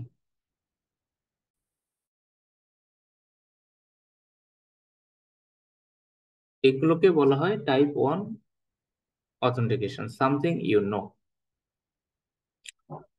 এখন এক্সামের কোশ্চেনে আপনাকে সামথিং ইউ নো না বলে এটাকে কিন্তু এটাও বলতে পারে টাইপ 1 অথেন্টিকেশন কোনটি, নিচের কোনটি টাইপ 1 অথেন্টিকেশন। দ্বিতীয় অথেন্টিকেশনের ফ্যাক্টর যেটা, সেটা বলছে সামথিং ইউ হ্যাভ, আপনি আপনার যেটা আছে, আপনার কাছে যেটা আছে। যেমন আপনার কাছে একটা স্মার্ট কার্ড থাকতে পারে, একটা মোবাইল ফোন থাকতে পারে, মেমোরি কার্ড থাকতে পারে, ইউএসবি ডিভাইস থাকতে পারে, যেটার মাধ্যমে আসলে আপনার কোনো একটা ওটিপি যাচ্ছে, অথবা যেটা কানেক্ট করার মাধ্যমে আপনি এটাকে অথেন্টিকেট করতে পারতেছেন, পাসওয়ার্ড হিসেবে এটা ইউজ করতেছেন। এটাকে বলছে type 2 factor, authentication factor. Something you know, এটা হচ্ছে type 1 authentication. Something you have, এটা টাইপ 2 অথেন্টিকেশন। আর something you are, something you are বলতে মূলত এটাকে বোঝায় যেমন বায়োমেট্রিক্স। উদাহরণ কি? যেমন fingerprint, face scan, retina patterns, iris patterns, এগুলোকে মূলত বলে সামথিং ইউ আর। বায়োমেট্রিক্স যেগুলো আপনি থাম্ব দিচ্ছেন, ফিঙ্গারপ্রিন্ট, আইরিশ, এগুলোকে আমরা বলতেছি সামথিং ইউ আর। এবং যখন এরকম দুইটা একসাথে হয়, something you are plus something you have, তখন আমরা সেটাকে বলি টু ফ্যাক্টর অথেন্টিকেশন। এবং যদি তিনটা হয় অথবা দুইটাকেও যদি হয়, তখন সেটাকে আমরা মাল্টি ফ্যাক্টর অথেন্টিকেশন বলি। মোর দেন ওয়ান, যদি দুইটা হয় তাহলে টু ফ্যাক্টর অথেন্টিকেশন, আর যদি তিনটা হয় অথবা দুইটা হয়, সেটাকেও আমরা মাল্টি ফ্যাক্টর অথেন্টিকেশন আমরা বলতে পারি। সামথিং ইউআর এর ক্ষেত্রে এখানে এই দেখেন retina pattern, Irish, palm scan, এইগুলোর মাধ্যমে আমরা এই অথেন্টিকেশনটা করতে পারি। এখানে যেমন বলছে সাম সিঙ্গেল ফ্যাক্টর অথেন্টিকেশন হলো সামথিং, শুধু একটা জিনিস যে এটা অথেন্টিকেট করা হয়। মাল্টি ফ্যাক্টর অথেন্টিকেশন হচ্ছে টু অর মোর অথেন্টিফিকেশন, দুই বা তার অধিক হলে সেই অথেন্টিকেশনকে আমরা বলতেছি মাল্টি ফ্যাক্টর বা টু ফ্যাক্টর অথেন্টিকেশন। এর পাশাপাশি আরো কিছু অথেন্টিকেশনের জন্য বলছে অ্যাডিশনাল অথেন্টিকেশন মেথড, যেমন সাম হোয়ার ইউ আর, লোকেশন, যেমন আপনার আইপি অ্যাড্রেস, জিও লোকেশন, এগুলো দিয়ে somewhere you are. Context aware authentication হইতে পারে, যেমন আপনি লোকেশন, টাইম, ডিভাইস, বা এটাকে আপনার অনেক সময় আমরা মোবাইল ডিভাইস ম্যানেজমেন্ট সিস্টেমের মাধ্যমে আমরা এই কন্টেক্সট অ্যাওয়ার অথেন্টিকেশন যেটা, সেটাকে আমরা অথেন্টিকেট করতে পারি। এখন সামথিং ইউ নো যেটা, এটা আরো একটু ডিটেলসে বলছে যে সামথিং ইউ নো, বিশেষ করে আমার পাসওয়ার্ড যেটা আমরা জানি, আমাদের পিন কোড যেটা আমরা জানি। তো এই ক্ষেত্রে যেমন স্ট্যাটিক পাসওয়ার্ড যেটাতে এটা মূলত একটা স্ট্যাটিক, এবং এই স্ট্যাটিক পাসওয়ার্ডের ক্ষেত্রে এই লেন্থের জন্য একটা প্রবলেম আমরা ফেস করতে পারি। এটার ক্ষেত্রে কিছু উইকেস্ট ফর্ম আছে, যেমন পাসওয়ার্ডের ক্ষেত্রে যেমন 60 ডে পর পর আমাদেরকে এটা চেঞ্জ করতে হয়। হ্যাঁ, এবং এটাকে আমরা বলছি যে উইকেস্ট সিস্টেম। তো কেন এটাকে উইকেস্ট সিস্টেম বলা হয়, যেমন এখানে কিছু রিজন এখানে দিছে যে user often choose password that are easily to remember. যেমন কোন একটা ব্যাংকে আমরা যদি বলি যে সোনালী ব্যাংকের ইউজাররা ম্যাক্সিমাম ইউজ করতে অভ্যস্ত কোনগুলো, SBL 123 অথবা SBL@123, এস বড় হাতের, BL ছোট হাতের, @1 থেকে 6, অথবা অন্য একটা প্রতিষ্ঠানের, যেমন মনে করেন যে লঙ্কা বাংলা ফাইন্যান্স, তো LBF @123। ঠিক এইভাবে কিন্তু ম্যাক্সিমাম ক্ষেত্রে ইউজাররা যারা সচেতন না তারা এই ধরনের পাসওয়ার্ড গুলো সে ইউজ করে। পাসওয়ার্ড গুলো র্যান্ডমলি জেনারেট হয় এবং এগুলো মনে রাখাও দেখা যাচ্ছে যে টাফ থাকে, যার কারণে ইউজাররা এগুলোকে রাখতে পারে, কোথাও কাগজ কলমে এগুলো লিখে রাখতেছে। অনেক সময় তারা পাসওয়ার্ড গুলো শেয়ার করে অথবা কোনো এক জায়গায় মেসেজে লিখে রাখে। তো এইগুলো মূলত এই something you know static password যেগুলো, এই পাসওয়ার্ড গুলোর একটা ড্রব্যাক। এই পাসওয়ার্ড গুলো এইভাবে লিখে রাখলে, এই পাসওয়ার্ড গুলো এইভাবে ইউজ করলে অনেক সময় দেখা যাচ্ছে যে এগুলো কম্প্রোমাইজ হওয়ার সম্ভাবনা বেশি থাকে।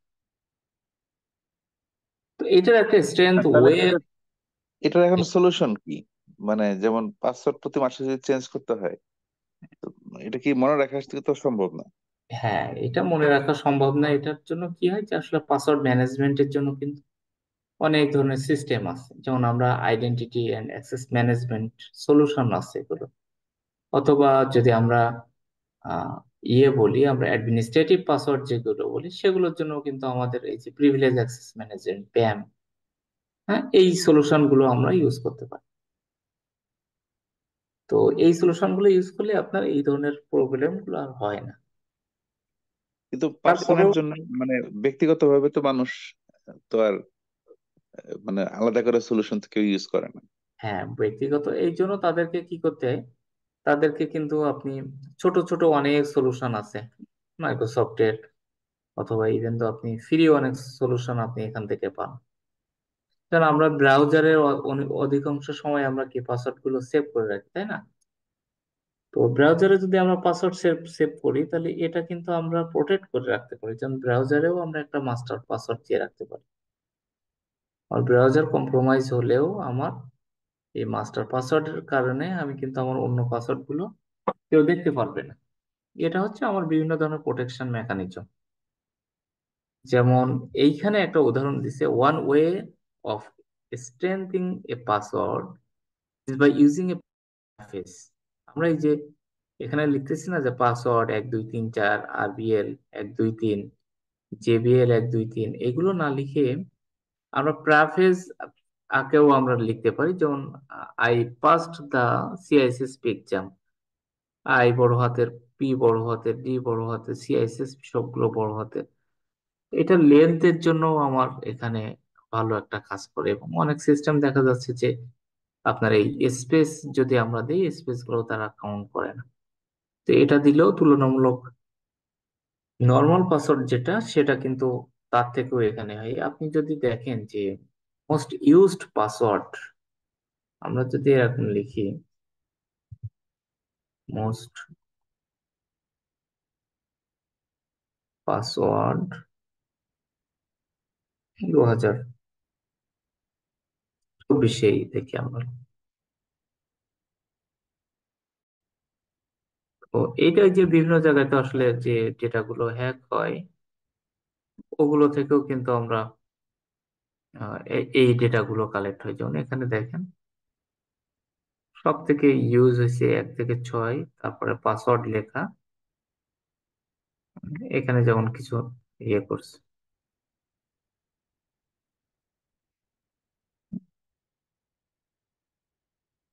পাসওয়ার্ডের লিস্ট এখানে দিয়ে দিয়েছে, অ্যাডমিন এবিসি 1 2 3 এবিসি, ইএসডি, তারপর QWERTY, এগুলো দিয়ে, এগুলো মূলত সব থেকে ইউজড হয়েছে যে পাসওয়ার্ড গুলো সেগুলো। তাহলে আমরা প্যারাফ্রেজিং এর মাধ্যমে কি করতে পারি, আমরা এই সামথিং যেটা, সেটাকে আমরা কিছুটা হলেও আমরা স্ট্রং করতে পারি। পাসওয়ার্ড পলিসি কম্পোনেন্ট বা পাসওয়ার্ড পলিসি ডেভেলপ করেও কিন্তু আমরা সিস্টেমগুলোকে সিকিউর করতে পারি। একটা পাসওয়ার্ড ম্যাক্সিমাম কতদিন পর্যন্ত ইউজ করতে পারবে, পাসওয়ার্ডের কমপ্লেক্সিটি, যেমন এখানে আপনি একটা special character, upper case, lower case, এইটার মাধ্যমে আমরা কমপ্লেক্সিটি বাড়াইতে পারি। পাসওয়ার্ডের লেন্থটা বাড়াইও আমরা এটাকে স্ট্রং করতে পারি। কারণ কি, আমরা জানি যে আমাদের যে বিভিন্ন ধরনের অ্যাটাক যেগুলো হয়, এই অ্যাটাক যদি আমার দেখা যাচ্ছে যে 8 ডিজিট হয় বা 8 ডিজিটের কম হয়, তখন কি হয়, এইটার ক্ষেত্রে কিন্তু আমার ব্রুট ফোর্স অ্যাটাক হওয়ার সম্ভাবনা বেশি থাকে, সহজেই ব্রেক করা যায়। এবং সেগুলো কিন্তু আমরা খুব সহজেই দেখতে পারি যে আমরা জানি যে how secure my password commonly আমরা সবাই ইউজ করি, যে আমি এটা আইডেন্টিফাই করতে পারি যে আমার পাসওয়ার্ডটা আসলে কতটুকু স্ট্রং, কতটুকু সিকিউর, এটা ব্রেক করতে কত সময় লাগবে সেটা কিন্তু আমি সরাসরি এখান থেকে চেক করতে পারি। ফর এক্সাম্পল আমি দিলাম যে ASD123, তো এইটার ক্ষেত্রে আমার এখানে বলছে ইনস্ট্যান্টলি আমার এটা ব্রেক করা যাবে। আমি যদি এই এটা শুধুমাত্র বড় হাতের দেই, তখন আমাকে বলছে ইনস্ট্যান্টলি না, আমাকে 1 সেকেন্ডে এটা ব্রেক করা যাবে। আমি যদি এরকম হয় যে এখানে আমি আর একটা স্পেশাল ক্যারেক্টার দিলাম, আমাকে বলছে যে 6 মিনিট এটা কাজে লাগবে। এখানে আমার কত ডিজিট, এখানে মূলত আমার এখন আছে 18টা, এই 7টা ডিজিট আছে, 3 আর 3 6 এর 100। এখন যদি আমি আরেকটা ডিজিট এখানে অ্যাড করি, আমার বলছে 8 আওয়ার্স আমার এটা ব্রেক করতে সময় লাগবে। এখন যদি এইখানে আমি 8-এর জায়গায় 10 লিখি, 5 বছর, এবং আমরা এখন সচরাচর কি বলি যে 12 ক্যারেক্টার হইতে হবে, এটা আমার এই অ্যাটাক গুলোকে প্রিভেন্ট করতে পারে, ব্রুট মানে ফোর্স এটা অ্যাটাক। কি, মানে ব্রুট ফোর্স করে? হ্যাঁ, ব্রুট ফোর্স অ্যাটাক। এটা কিন্তু আমি দেখতেছি যে 34 ইয়ার্স আমার এটাকে মানে ব্রেক করতে পারবে না। হ্যাঁ, 34 বছর পর্যন্ত আমার এটা সময় লাগবে, 34,000 বছর, 34 না, 34,000 বছর। তো এই জন্য এখানে এই এগুলো বলছে যে আসলে আমার পাসওয়ার্ডের লেন্থের উপর ভিত্তি করে আমার এটা করে, এবং যদি ছোট হয় তখন আমার এটাকে সহজে ক্র্যাক করা যায়, যেটা আমরা দেখলাম। পাসওয়ার্ডের হচ্ছে একটা মিনিমাম এজ থাকতে হবে, যেন 1 ডে মিনিমাম যেখানে বলছে। তার মানে এগুলো আমার মাস্টার প্যারামিটার যেগুলো থাকে, আমার এগুলো কিসের মধ্যে থাকবে, এগুলো কিন্তু আমার পাসওয়ার্ড পলিসির মধ্যে আমার এটা থাকতে হবে। পাসওয়ার্ডের হিস্ট্রি, বলতে আপনি আজকে হয়তো একটা পাসওয়ার্ড ইউজ করলেন, 3 মাস পরে বা 30 দিন পরে আপনার যখন এই পাসওয়ার্ড চেঞ্জ করতে পারবেন, তখন গত পাসওয়ার্ড যেটা বা পরপর 2টা যে পাসওয়ার্ড ইউজ করছেন, এই পাসওয়ার্ড 2টা এখানে ইউজ করা যায়। এটাকে আমরা বলছি যে পাসওয়ার্ডের হিস্ট্রি মেনটেন করা। অথরিটেটিভ পাসওয়ার্ড রিকমেন্ডেশন, যেমন কিছু অর্গানাইজেশন আছে যারা আসলে এই পাসওয়ার্ডের জন্য একটা স্ট্যান্ডার্ড প্র্যাকটিস, বেস্ট প্র্যাকটিসের জন্য কিছু রিকমেন্ডেশন প্রোভাইড করে। তার মধ্যে NIST-SP 863B, যেটা digital identity guideline, authentication and life cycle management. আমরা যদি এই ডকুমেন্টটা দেখি, এই ডকুমেন্টের মধ্যে আসলে এই পাসওয়ার্ড সম্পর্কে অনেক কিছু বলছে, NIST রিকমেন্ডেশন। আর একটা আছে PCI DSS, যেটা ডেটা সিকিউরিটির জন্য, বিশেষ করে পেমেন্ট কার্ড রিলেটেড যে ডেটাগুলো আছে, PCI DSS। মানে আচ্ছা, এই NIST ডকুমেন্ট গুলি তো, এই ডকুমেন্ট গুলি আমরা মাঝে মধ্যে একটু দেখতে পারি কিনা, মানে যে মানে কিভাবে ডেফিনেটলি, বলছে এবং হ্যাঁ হ্যাঁ, এইটাই আমাদের এই এক্সামটা কিন্তু আমরা সবসময় এটা বলি যে আমাদের এক্সামটা কিন্তু ইউএস বেসড এক্সাম। ইউএস এর যে তাদের ডিফেন্স যেটা আছে তারা এই এই সার্টিফিকেশনটা করে এবং তারা এটাকে পরিপালন করে, তাদের ম্যানুয়াল হিসেবে তারা ট্রিট করে। যার কারণে এটা এনআইএসটির যে ফ্রেমওয়ার্ক যেগুলো আছে, যেমন আপনি এইটা দেখলে সব থেকে বেটার। এইখানে তো আসলে যেগুলো উঠাই দিছে সেগুলো তো স্বাভাবিকভাবে শুধুমাত্র আমরা না হয় দেখতে পাচ্ছি এখানে, কিন্তু আপনি যখন এটা সার্চ করবেন তখন তো মেন ডকুমেন্ট আপনি পাবেন। যেন আপনি চাইলে এটার কিন্তু আপনি এটাও নিতে পারেন এখান থেকে, মানে সামারি যেটা, সেগুলো সামারাইজ গুলো যদি আপনি দেখেন তাহলে আপনার কাছে কনসেপ্ট ক্লিয়ার হয়ে যাবে। এবং কোর্সেন এগুলো এইগুলো রেফারেন্স দেওয়া, তার মানে এগুলোও কিন্তু আপনাকে দেখতে হবে। সিএসএসপির এক্সামে আসলে এই বইটাই কিন্তু অ্যাপ্রোপ্রিয়েট না। রেফারেন্স যেগুলো দেওয়া আছে এই ডকুমেন্টও যদি আপনি দেখেন তাহলে আপনার এক্সামের জন্য আপনার মানে খুব ইজিয়েস্ট হয়ে যাবে। যেমন এখানে আমরা একটা কি দেখলাম যে এনআইএসটির একটা, তো এনআইএসটির দেখেন এখানে বলছে রিকমেন্ডেশন কি, যেমন পাসওয়ার্ড রিকমেন্ডেশনের ক্ষেত্রে বলছে password must be hash. Hash বলতে কি, আবার যে ডেটাবেজে পাসওয়ার্ডটা সেভ করা থাকবে সেটা যেন এটা হ্যাশ ফাইলে থাকে, ক্লিয়ার টেক্সটে যেন না থাকে। ক্লিয়ার টেক্সটে থাকলে কি হবে, ক্লিয়ার টেক্সটে থাকলে কেউ যদি অ্যাটাক করে, কেউ যদি হ্যাক করে, তাহলে এই আইডেন্টিফিকেশন অ্যাজ ওয়েল এজ অথেন্টিকেশনের জন্য যে পাসওয়ার্ড ইউজ করছে দুইটাই জানতে পারলে সিস্টেমটা কম্প্রোমাইজ হবে। পাসওয়ার্ড শুড বি এক্সপায়ার, একটা নির্দিষ্ট সময় পরে পাসওয়ার্ডটা এক্সপায়ার হবে। Password should not be required to use a special character. তো এইখানে স্পেশাল ক্যারেক্টার বলতে কি বোঝাচ্ছে, user should be able to copy and paste password. এই অপশন গুলো থাকলে হবে না। User should be able to use all characters, এইগুলো আপনার যেন না হয়। তারপর এখানে password length should be at least 8 character as many as 64 character.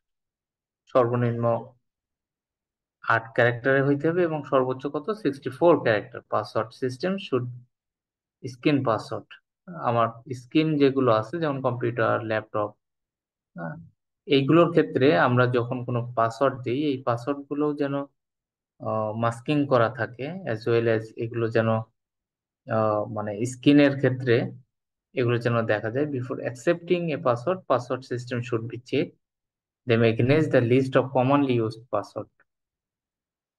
আপনি যখন 1 2 3 4 5 6 দিচ্ছেন তখন সে আপনাকে সাজেস্ট করতেছে এটা নিচ্ছে না এবং আপনাকে বলছে যে এটা সিমিলার টাইপের password, most weakest password, that's why তুমি স্ট্রং পাসওয়ার্ড দাও। তো এইটা যেন সে সাজেশন করে আপনাকে ইয়ে করতে পারে। আমরা যে ডকুমেন্টের কথা বলছিলাম 863B স্পেশাল পাবলিকেশন, এই পাবলিকেশনটা এখানে দেখেন, এখানে যেমন 79 পেজ, 79 পেজ হইলেও এখানে সব মিলাই হয়তো দেখা যাচ্ছে যে 50 বা 60টা পেজ।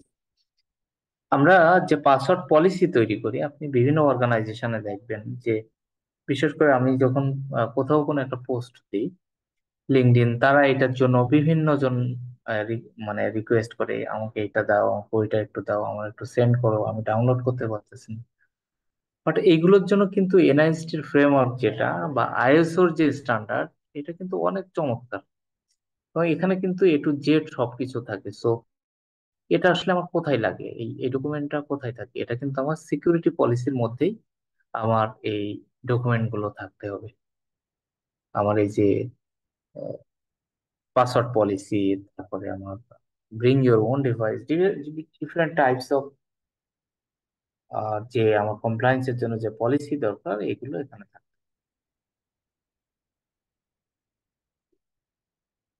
তারপরে দেখেন যে এনআইএসটি রুলস এর কনসিস্টেন্ট, যেমন এখানে পাসওয়ার্ড এক্সপায়ার আফটার 60 ডে, তারপরে must be at list 15 character, সেটা এনআইএসটি সাজেস্ট করে আর কি, পাসওয়ার্ডের ক্ষেত্রে। ঠিক একইভাবে কিন্তু পিসিআই কিন্তু ডিএসএস। ওই ওই ডকুমেন্টটাতে তো আমরা দেখতে পারলাম না যে আসলে কোথায় কি রেকমেন্ডেশন করলো, যেমন এনআইএসটি ডকুমেন্টটা যে ওপেন করলেন। হ্যাঁ, এখানে এই কথাগুলো এখানে ডিটেলস লেভেলে লেখা, যেমন ওখানে তো খুব শর্ট আকারে দেওয়া, পয়েন্ট আকারে দেওয়া, কিন্তু আপনার এই ডকুমেন্টের মধ্যে আপনার ডিটেলস দেওয়া আছে। আপনি যখন দেখবেন ডিটেলস মাল্টিফ্যাক্টরের জন্য, পাসওয়ার্ডের জন্য এখানে পাসওয়ার্ডের লেন্থের কথা, যেমন এখানে লেন্থের কথা দেখেন, এখানে লেন্থের জন্য পাসওয়ার্ডে বলছে যে password length has been found we primary factor characterise password length. এই লেন্থে এখানে আবার আপনি ক্লিক করলে আপনার ওই ডিটেলসটা সে এখানে দেখাবে। এই যে কমপ্লেক্সিটির কথা আমরা বললাম, কমপ্লেক্সিটির কথাটা এখানে বলছি। আপনি যখন এই লেন্থে বা এই কম্পোজিশনের ক্ষেত্রে বলবেন, তখন আবার সে কি এখানে কিছু রেফারেন্সের কথা বলে দিচ্ছে। লেন্থের জন্য এই রেফারেন্সের জন্য আপনি আবার যখন এইগুলোতে ক্লিক করবেন, তখন সে আবার ওইগুলো আপনাকে শো করবে। একদম খুব A to Z সবকিছুই এখানে বলে দিচ্ছে। যেটা এখানে এখানে তো অল্প কিছু পয়েন্ট আকারে বলে দিচ্ছে, কিন্তু এখানে 79 পেজের মধ্যে ইন ডিটেলস সবকিছু সে বলে দিচ্ছে। বুঝতে পারছেন আরিফ স্যার? জি। স্যার তাহলে সামথিং ইউ হ্যাভ, যেটা আমরা আগে ডিসকাস করছিলাম, কি যেমন যেখানে আপনার কোনো ওটিপি যাচ্ছে অথবা যেটা ইউজ করে আপনি, আপনার কাছে থাকে কোনো একটা ডিভাইস, এটা ইউজ করে যখন আপনি অথেন্টিকেশনটা করেন, যেমন স্মার্ট কার্ড, তারপরে টোকেন। টোকেনে কি হয়, এখানে আপনার কি জেনারেট হয় ছোট ছোট, সেটা 6 to 8 ডিজিটের নাম্বারের এই টোকেন গুলো জেনারেট হইতে পারে। এখানে দুই ধরনের টোকেনের কথা হচ্ছে, একটা হচ্ছে সিনক্রোনাস ডাইনামিক পাসওয়ার্ড টোকেন। এই টোকেনের সুবিধা যেটা, সেটা হলো এটা টাইম বেসড থাকে আর কি।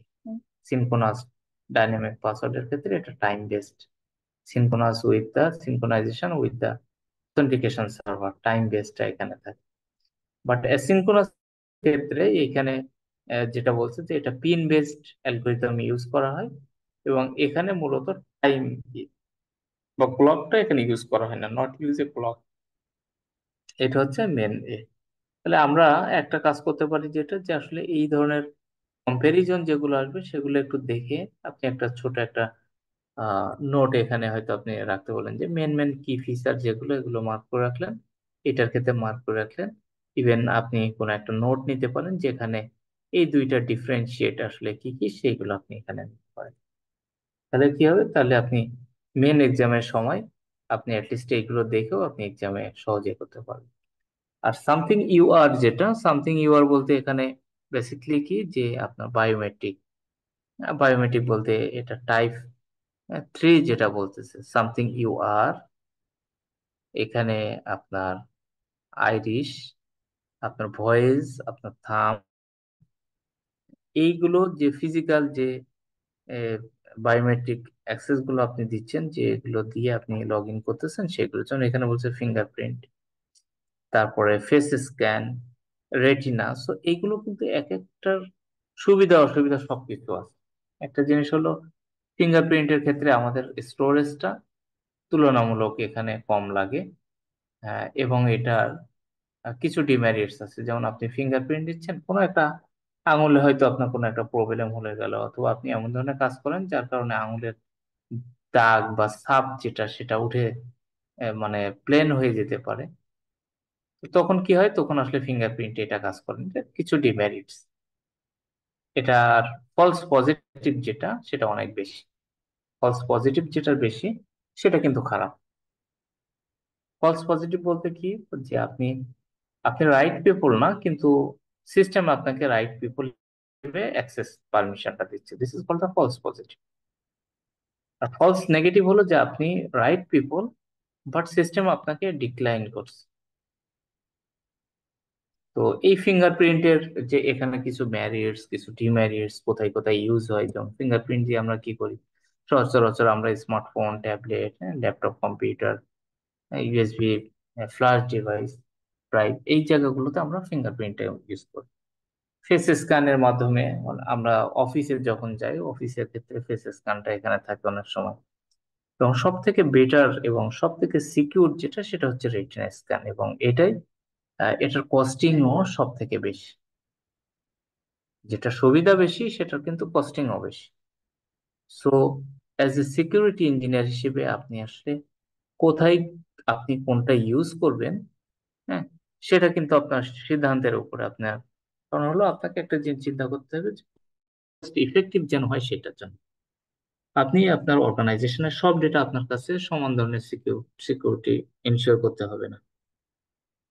সবগুলোর ক্রিটিক্যাল না, কিছু ডেটা ইম্পর্টেন্ট, কিছু কম ইম্পর্টেন্ট, কিছু আরো কম ইম্পর্টেন্ট। তো কোনটা হাই প্রায়োরিটি এবং কোনটা লো প্রায়োরিটি সেটা কিন্তু আপনাকে আইডেন্টিফাই করতে হবে, এবং ওই আইডেন্টিফিকেশন অনুযায়ী কিন্তু আপনাকে এখানে সিকিউরিটির জন্য কন্ট্রোলটা আপনাকে বসাইতে হবে। যেমন পার্মানেন্ট স্ক্যান, এখন অনেক সময় হয় কি যে আপনি হয়তো মনে করতেছেন যে আচ্ছা এখানে তো আমার ফিঙ্গারপ্রিন্ট আবার পার্মানেন্ট স্ক্যান, এইটা কি বা কিভাবে কাজ করে। আমরা জাস্ট এটা হয়তো একটু কপি করে এখানে পেস্ট দিয়েও যদি আমরা দেখি, পার্মানেন্ট স্ক্যানার দিয়ে জাস্ট ইমেজে ক্লিক করলে আপনার এটা চলে আসবে যে কিভাবে আসলে স্ক্যান করতেছে।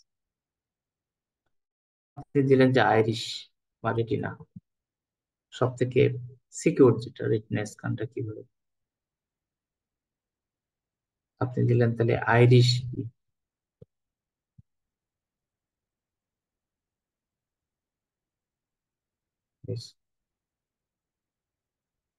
রেটিনা হলো আপনার যেটা আপনার নার্ভ চোখের মধ্যে আছে সেগুলো নিয়েই পিছনের অংশ সহ আপনি এটা চেক করতেছেন।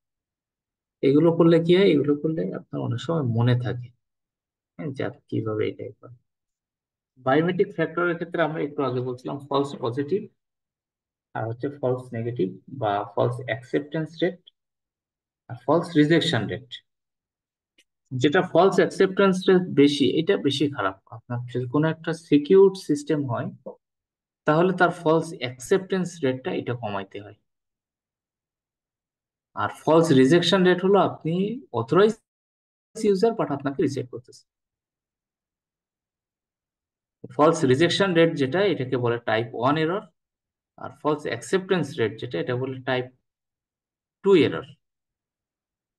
এবং যখন দুইটা সিস্টেমেরই যেমন ফলস অ্যাকসেপ্টেন্স রেট আর ফলস রিজেকশন রেট দুইটাই সমান হয় তখন সেটাকে আমরা বলি ইকুয়াল এরর রেট বা ক্রস ওভার এরর রেট। এটাকে বলছে ক্রস ওভার এরর রেট। অনেক সময় এক্সামে দেখবেন এরকম ছবি দিয়ে অ্যারো দিয়ে বলবে যে আসলে এটা কখন হয় বা কি হয়, কখন ক্রস এরর রেট অথবা ইকুয়াল এরর রেট হয় কখন, সেটা আপনাকে কোশ্চেনে করতে হবে। বায়োমেট্রিক রেজিস্ট্রেশনটা আমরা কখন করি? বায়োমেট্রিক রেজিস্ট্রেশনটা হলো যে যদি কোনো নতুন এমপ্লয় আসে আমার সিস্টেমের, বায়োমেট্রিক সিস্টেমের প্রথম কাজ যেটা হচ্ছে তার রেজিস্ট্রেশন করা, তাকে এনরোল করা, তার ডিপার্টমেন্ট, তার ফিঙ্গার, তার আইডেন্টিটি, ইচ অ্যান্ড এভরিথিং আমার ডেটাবেজের মধ্যে রাখতে হয়। কারণ কি? কারণ এইটার সাথেই কম্পেয়ার করেই কিন্তু আমাকে সে অ্যাক্সেস পারমিট করবে অথবা ডিক্লাইন করবে। এই জন্য বায়োমেট্রিক রেজিস্ট্রেশন এটা হলো যে কোনো সিস্টেম, যে কোনো অ্যাপ্লিকেশন, যে কোনো ইউজার অ্যাড করার পরপরই আমার এই বায়োমেট্রিক রেজিস্ট্রেশনটা ইম্পর্টেন্ট। আর মাল্টিফ্যাক্টর অথেন্টিকেশন বলতে গিয়ে আমরা কি বলছিলাম যে একাধিক মানে something you know, something you have, this is also called the two factor authentication as well as multifactor authentication. যদি দুই বা ততোধিক হয় তখন সেটাকে আমরা বলছি মাল্টিফ্যাক্টর অথেন্টিকেশন।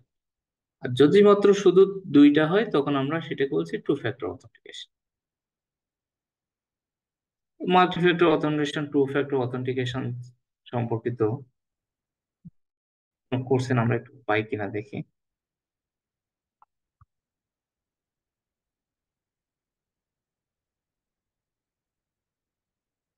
যেমন এখানে একটা কোশ্চেন, এরকম ধরনের আমরা একটা কোশ্চেন এখানে দেখি।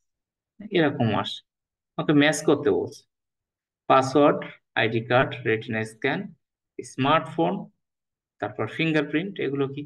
যেমন আমরা একটার সাথে আর একটা আমরা যদি বলি পাসওয়ার্ড, এটা কি? Something you know, right? সেটা না। ID card, something you have, retina scan, something you are, smartphone, something you are, something you have, smart code, something you have. আর ফিঙ্গারপ্রিন্ট অ্যানালাইসিস কিন্তু ফিঙ্গারপ্রিন্ট অ্যানালাইসিস মানে কি, আপনি something you আর, এইভাবে মানে question গুলো অনেক সময় দেখবেন যে এরা এরা এরকম কোশ্চেনও দিয়ে থাকে। হ্যাঁ, কোনটার সাথে কোনটা মিলে সেটা আমি বলছিলাম না যে অনেক সময় আহ, অনেক অনেক অপশন থেকে অনেক অপশন সিলেক্ট করতে হয়, যেমন এখানে ম্যাচ দা আইডেন্টিটি, এটার উপরে আপনার ম্যাচিং করতে বলছে। নিচে কিছু ভ্যালু আছে, এটার উপরে এগুলোকে ম্যাচিং করার জন্য বলছে। আইডি কার্ড, তারপরে এই নিচের এটা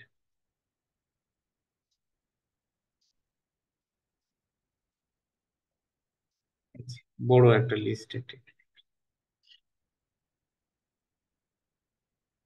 মাল্টিফ্যাক্টর অথেন্টিকেশন আমরা বুঝলাম। এখন two factor authentication with authenticator app. অনেক সময় অ্যাপস এর মাধ্যমে কিন্তু আমরা ইয়ে করি, যেমন আপনি কোনো একটা জায়গায় অ্যাক্সেস করতে যাচ্ছেন, আপনি গুগলের মাধ্যমে আপনি অথেন্টিকেট করবেন কিনা, অথেন্টিকেশন অ্যাপস এটা থাকে। যেমন আপনি দেখবেন লিঙ্কডইনে আপনি যদি আপনার প্রোফাইলটা ভেরিফাইড করতে চান, তাহলে এনএফসির থার্ড পার্টি একটা অ্যাপস এর মাধ্যমে এটাকে মানে ভ্যালিডেট করা যায়। Smartphone and tablet support authentication apps such as the Microsoft Authenticator or Google Authenticator. This provide a simple way to implement two-factor without a hardware token. Hardware token ছাড়াও এটা সিস্টেমের মাধ্যমে, অ্যাপ্লিকেশনের মাধ্যমে বা সফটওয়্যারের মাধ্যমে এটা করা যায়। এইচওটিপি যেটা, এইচওটিপি মূলত এটাকে বলছে হ্যাশ মেসেজ অথেন্টিকেশন কোড। এই হ্যাশ মেসেজ অথেন্টিকেশন কোড এটা যখন ওয়ান টাইম পাসওয়ার্ড ইউজ করে তখন সেটাকে আমরা বলছি এইচওটিপি। আর আরেকটা হচ্ছে টিওটিপি। টিওটিপিটা হচ্ছে time based one time password standard, is similar to the HOTP. তো এই এইচওটিপি বা টিওটিপি কখন ইউজ হয়, সেগুলো এখন কিন্তু টু ফ্যাক্টর বা মাল্টি ফ্যাক্টর অথেন্টিকেশনের জন্য এটাই করা। পাসওয়ার্ড লেস অথেন্টিকেশন, যেটা মানে অথেন্টিকেট করবে কিন্তু কোনো পাসওয়ার্ড, কোনো ক্রেডেনশিয়াল আপনার কাছে যাবে না, এটা হচ্ছে পাসওয়ার্ড লেস অথেন্টিকেশন। তো কারণ কি, কারণ হলো সিস্টেম গুলো এখন সব ডাইনামিক হয়ে যাচ্ছে। আপনি আইফোন বলেন, কিছু মোবাইলের ফিচার বলেন, সেগুলো তো পাসওয়ার্ড দেওয়া লাগছে না। কিভাবে সেটা অটোমেটিক আপনি আপনার ফেস ডিটেকশন করতে পারতেছে। ফেস ডিটেকশনের মাধ্যমে আপনাকে এটা অ্যালো করতেছে, আপনি একবারে দিয়ে রাখতেছেন, এটাই দিয়ে করা যাচ্ছে। তো যেহেতু আপনার পাসওয়ার্ড যেটা আমরা ইউজ করতেছি বা প্যাটার্ন আমরা যেটা এটা যেহেতু উইকেস্ট ফর্ম, আমাদের এটা মনে রাখতে হয়। তো যার কারণে ম্যাক্সিমাম স্মার্টফোন বা ট্যাবলেট যারা আছে এরা কি করতেছে, বায়োমেট্রিক অথেন্টিকেশনটা এটা এনাবল করে দিচ্ছে, ফেসিয়াল অথবা সেটা ফিঙ্গার, এটার মাধ্যমে এটা সহজে লগ ইন করা যাচ্ছে। ডিভাইস অথেন্টিকেশনের মাধ্যমেও আমরা এ করতে পারি, যেমন পিসি, ডেস্কটপ, কিভাবে, যেমন আমরা এডিডিসি বাস্তবায়ন করি, অ্যাক্টিভ ডিরেক্টরি কন্ট্রোলার। তো এই যে active directory domain controller use করতেছি এডিডিসি, এটার মাধ্যমে কি হচ্ছে, সামটাইমস কল্ড সিস্টেম অ্যাকাউন্ট, সিস্টেমের অ্যাকাউন্ট থাকে এবং ওই নির্দিষ্ট এরিয়াতে ওই নির্দিষ্ট পেরিমিটার ছাড়া আমি কোনোভাবেই ওই সিস্টেমকে আমরা অ্যাক্সেস করতে পারি না। Windows domain user computer join the domain and have computer accounts and password similar to user account and password. হুম, তো জন্য ডিভাইস ম্যানেজমেন্ট সিস্টেমের মাধ্যমেও আমরা অথেন্টিকেশনটা আমরা করতে পারি। তারপরে আরো কিছু মেথডের কথা বলছে, যেমন 802.1x is another method used for the device authentication. এখন আপনি যদি আরো বেশি ডিটেল জানতে চান যে আসলে ডিভাইস অথেন্টিকেশনের জন্য আর কি কি মেথড আছে, বা 802.1x এটা আসলে কিভাবে কাজ করে, এখানে যেহেতু ডিটেলস বলা নেই, তো অ্যাটলিস্ট আমরা উদাহরণ হিসেবে বা আমরা ইয়ে হিসেবে আমরা এগুলো মনে রাখতে পারি যে এগুলো অথেন্টিকেশনের জন্য কাজ করে। সার্ভিস অথেন্টিকেশন কোনগুলো? সার্ভিস অথেন্টিকেশন হলো অনেক সময় আমরা থার্ড পার্টি সার্ভিস আমরা নিয়ে থাকি, তারা শুধুমাত্র অথেন্টিকেট করার জন্যই আমাদের এই কাজগুলো করে। যেমন আমরা সিআইএসএসপি অথবা সিজার যে এক্সাম দিই, এক্সামের কোশ্চেন গুলো হয়তো সিআইএসএসপি আইসিএস অথবা আইসিএকা তারা ডেভেলপ করে, কিন্তু এক্সামটা কিন্তু থার্ড পার্টির মাধ্যমে এটা তারা কন্ডাক্ট করতেছে। ঠিক সার্ভিস অথেন্টিকেশনের ক্ষেত্রেও কিছু অর্গানাইজেশন আছে যারা থার্ড পার্টির মাধ্যমে, থার্ড পার্টি টুলস ইউজ করে মূলত এগুলো অথেন্টিকেট করে। যেমন এখানে একটা কমন এক্সাম্পল দিছে যে মাইক্রোসফট এক্সচেঞ্জ সার্ভারের ক্ষেত্রে third party tools monitoring email, এটার মাধ্যমে মূলত এই সার্ভিসটা অথেন্টিকেট করা হয়।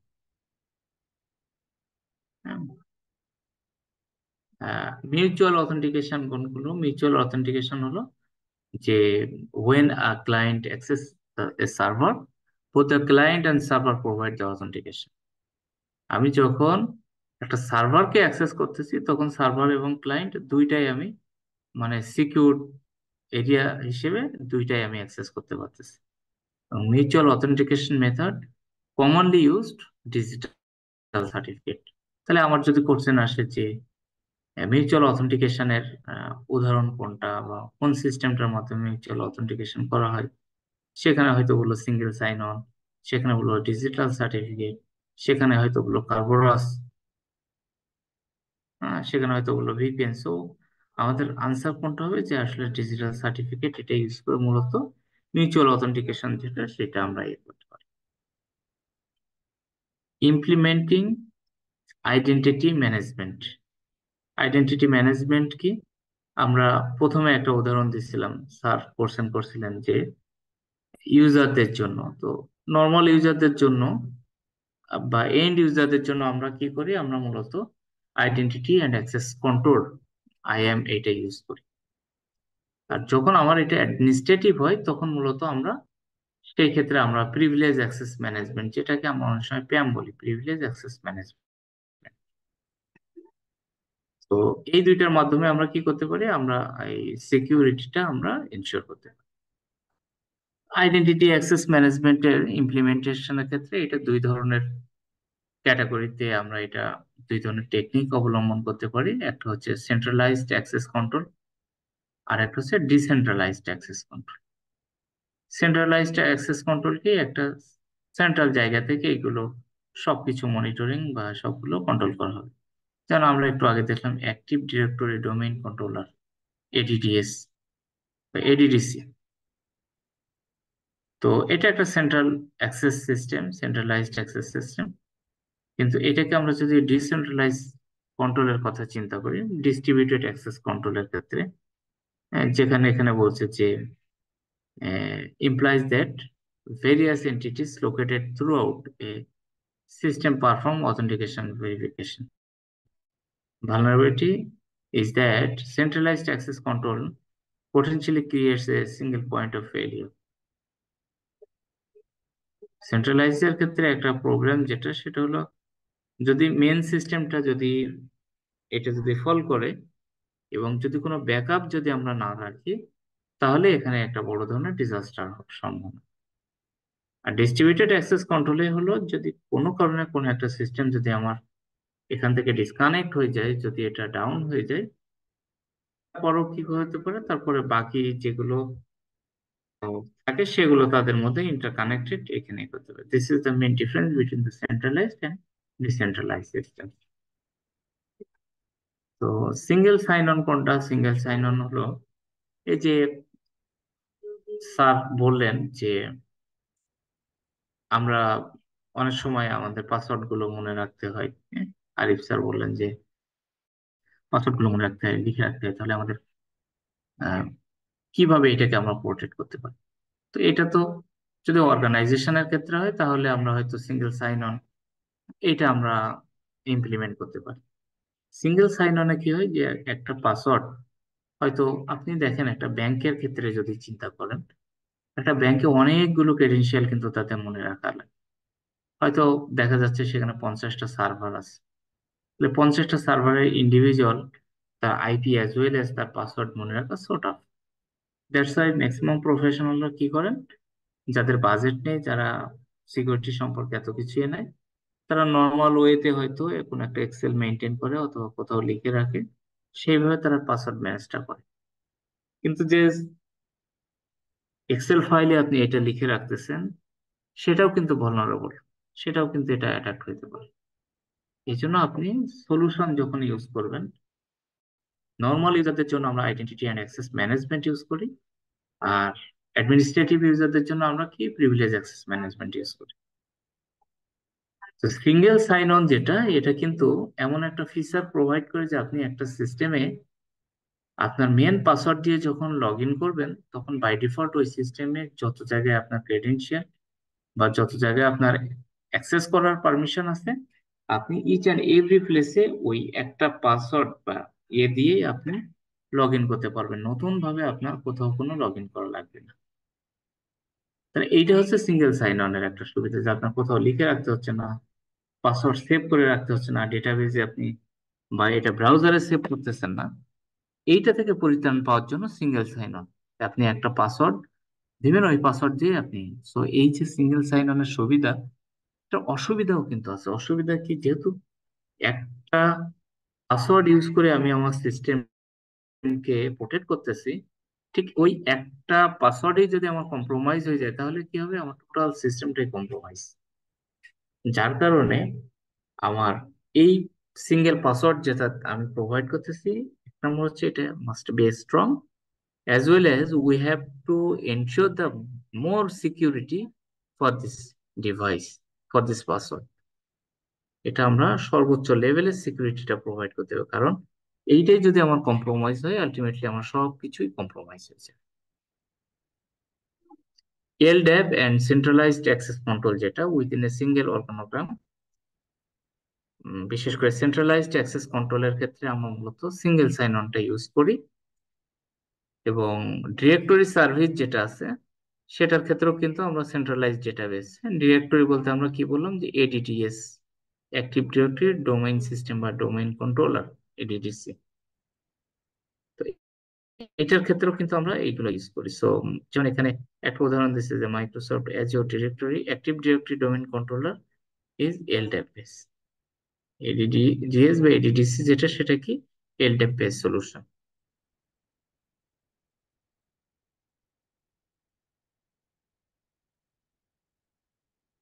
আচ্ছা, single sign on and federated identity. Single sign on সম্পর্কে আমরা বুঝলাম যে একটা সিঙ্গেল পাসওয়ার্ড দিয়ে আমি টোটাল সিস্টেমটাকে লগ ইন করতেছি, যে কোনো মডিউল অ্যাক্সেস করতে পারতেছি।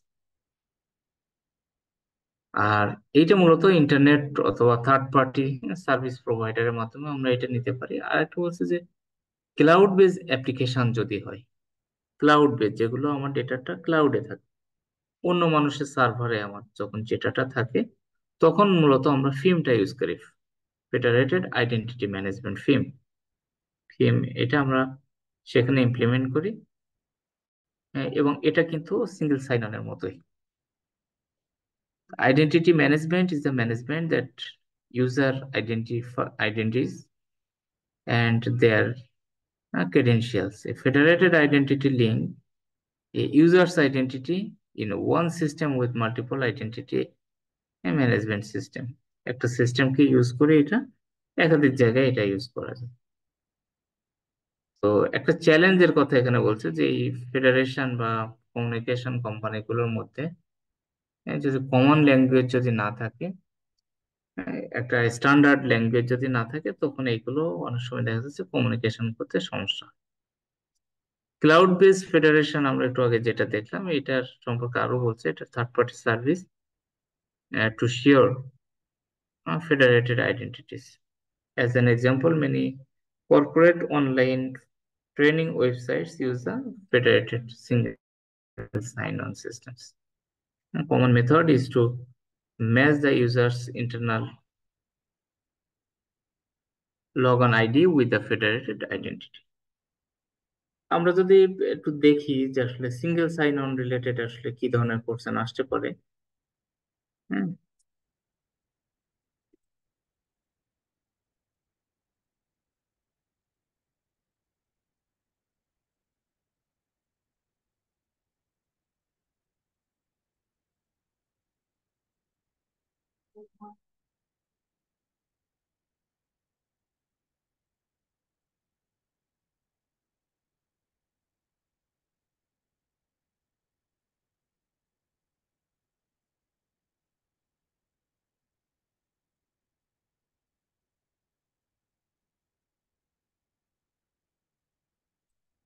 এই যে 31 নাম্বারটা আমরা একটু দেখি, তা দিতে পারেন কিনা।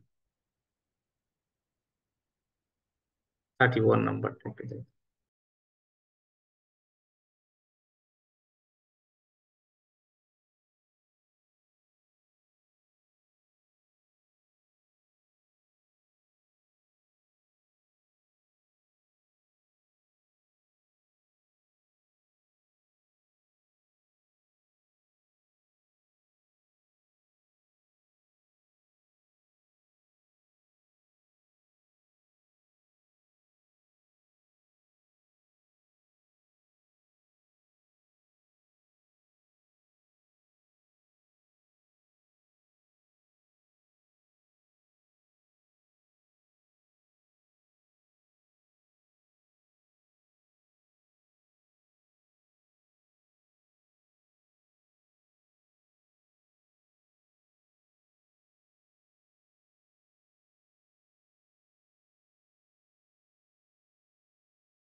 ইয়ে হতে পারে। হতে পারে, তারপরে অন্য স্যাররা আর কারো কোনো অপশন?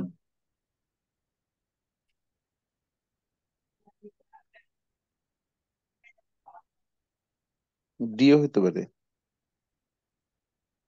হতে পারে। তাহলে এইখানে আমার কোশ্চেনের মধ্যে কি বলছে দেখেন, যে what type of solution should she recommended that password are properly handled and that features like logging the password rotation occur. তো পাসওয়ার্ড রোটেশন অকার এবং কোন ফিচার গুলো হইতে পারে। এখন সিঙ্গেল সাইনারে কিন্তু পাসওয়ার্ড রোটেশন অথবা মানে লগ ইনের জন্য আলাদা ফিচার যেগুলো সেগুলো কিন্তু বলে না। হ্যাঁ, এবং সিঙ্গেল সাইন অনের ক্ষেত্রে কিন্তু সব লেভেলের সেন্সিটিভিটি, যেটা সব লেভেলের যে সিকিউরিটি অ্যাসপেক্টে যে কোনটা, সবগুলো কিন্তু সেম গুরুত্ব দেওয়া হয়।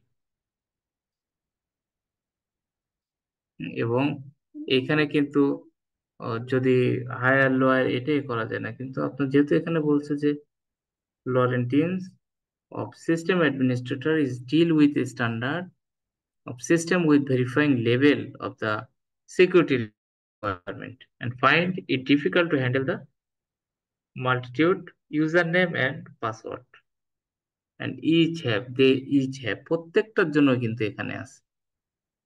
সিঙ্গেল সাইনারে কিন্তু একটা পাসওয়ার্ড থাকে, এইটা দিয়েই কিন্তু সে লগ ইন করে, কিন্তু এখানে মাল্টিপল সিস্টেমের কথা বলছে। তো যখন এরকম মাল্টিপল সিস্টেম হবে তখন আমরা কি করতে পারি, আমরা এই ক্রেডেনশিয়াল ম্যানেজমেন্ট সিস্টেম, যেটাকে আমরা একটু আগে কি বললাম, যে আমার যে IAM, identity and access management, এটা ইউজ করে আমরা it's on kind of credential management system, যার কারণে হচ্ছে correct answer.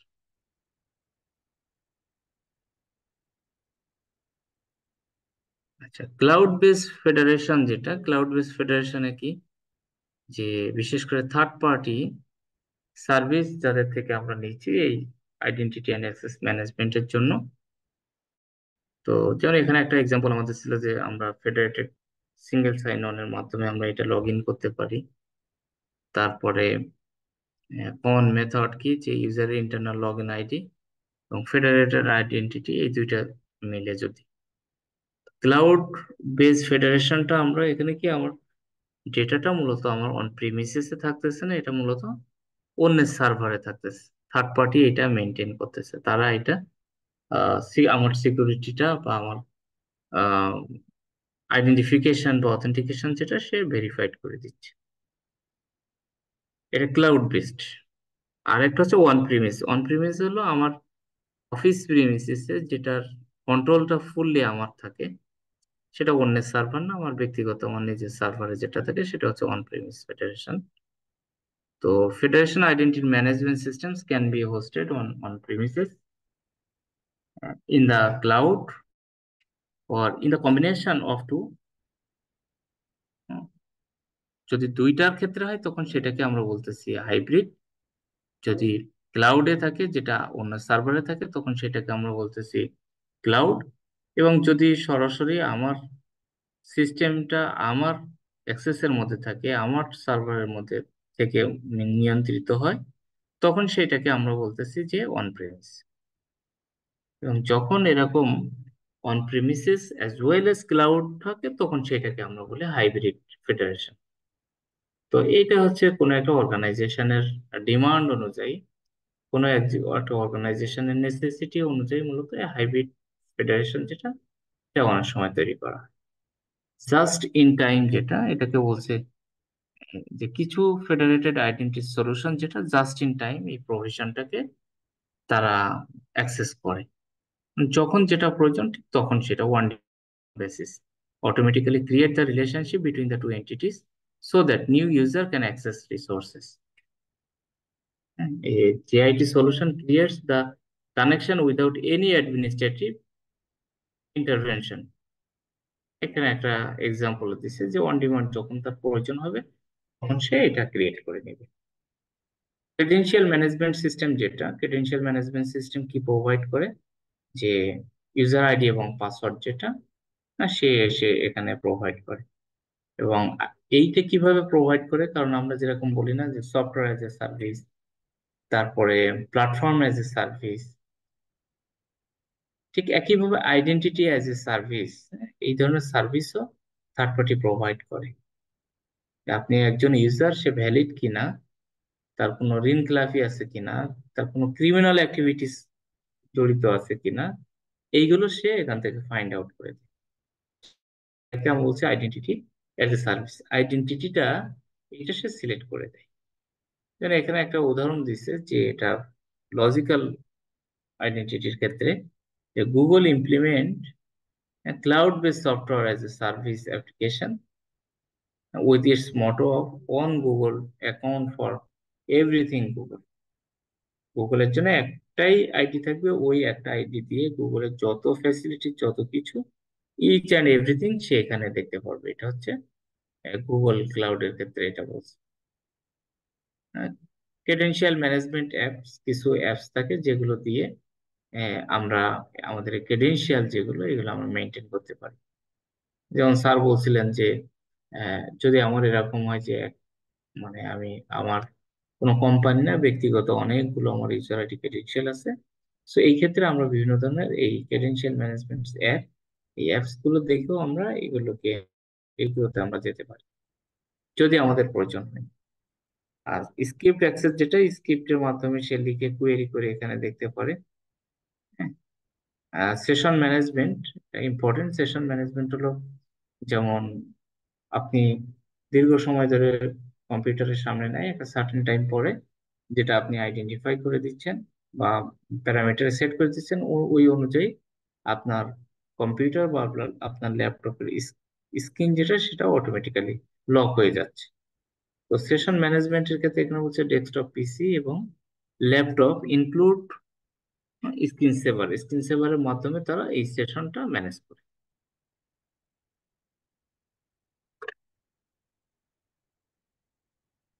Managing the identity and access provision life cycle.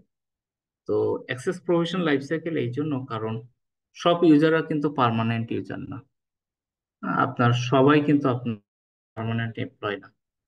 আপনি আপনার অর্গানাইজেশনে টেম্পোরারি বেস কাজ করতে পারে, কনসালটেন্ট হিসেবে কাজ করতে পারে, আবার আপনার রেগুলেটরি বডি যারা আছে তারা অন ডিমান্ড এগুলো চেক করতে পারে। তো আমার যে ইউজারটা যখন প্রয়োজন, সেই ইউজারটা আমাকে ক্রিয়েট করতে হবে। আবার যখন এই ইউজারের আমার কোনো প্রয়োজন নাই, সেই ইউজারটাকে আমার সিস্টেম থেকে রিমুভ অথবা এটাকে ডিসেবল করে দিতে হবে, অথবা স্ট্যাটাস চেঞ্জ করে দিতে হবে। এই যে আমার প্রয়োজনে বা আমার অর্গানাইজেশনের প্রয়োজনে আমি যখন একটা ইউজার ক্রিয়েট করতেছি এবং ওই ইউজারকে কাজ শেষে তার ডেটা বা তার ইনফরমেশন গুলো আমি রিভোক করে দিচ্ছি, এটাকে আমরা বলতেছি যে আইডেন্টিটি অ্যান্ড অ্যাক্সেস ম্যানেজমেন্ট। যেমন প্রভিশনিং অ্যান্ড অনবোর্ডিং কি? যে প্রভিশনিং হলো মূলত আপনি যখন নতুন ইউজার নিয়ে আসছেন, নিউ ইউজারের অ্যাকাউন্ট যখন ওপেন করা হয়েছে, তখন আপনাকে ওই নিউ ইউজারের জন্য একটা এনরোলমেন্ট একটা রেজিস্ট্রেশন করার মাধ্যমে সে আমার সিস্টেমে অনবোর্ড হচ্ছে। একজন এমপ্লয়কে আপনি নিয়োগ দিলেন, তাহলে তার যখন তার ইউজার আইডি পাসওয়ার্ড ক্রিয়েট করবেন, তখন তো তার কি করতে হয়, ইউজারের ইনফরমেশন গুলো দিতে হয়। তাহলে এই ইউজারের ইনফরমেশন গুলো দিয়ে যখন তার একটা অ্যাকাউন্ট তৈরি করে দিচ্ছেন, এই অ্যাকাউন্টের মাধ্যমে কি তার প্রফেশনিং হচ্ছে এবং সে অনবোর্ডিং হয়ে যাচ্ছে, আমার সিস্টেমে অনবোর্ড করতেছে। তো এই অনবোর্ডের ক্ষেত্রে বলছে যে onboarding process include items such as the following: যেমন having them read and sign the organization's acceptable uses policy। যে এমপ্লয়টাকে আপনি কাজ দিচ্ছেন, সে আমার অর্গানাইজেশনের পলিসি অনুযায়ী সেগুলো কি করতে পারবে না পারবে সেগুলো পড়ে সে একটা এগ্রিমেন্ট করবে। সিকিউরিটির ক্ষেত্রে সে বেস্ট প্র্যাকটিস করবে। মোবাইল ডিভাইস যেগুলো আছে সেগুলোর পলিসি থাকে সে রিভিউ করবে, অ্যাক্সেস করবে। এইভাবে মূলত কি করতে হবে, অনবোর্ডিং এর ক্ষেত্রে সে সিকিউরিটিটা এনশিওর করতেছে।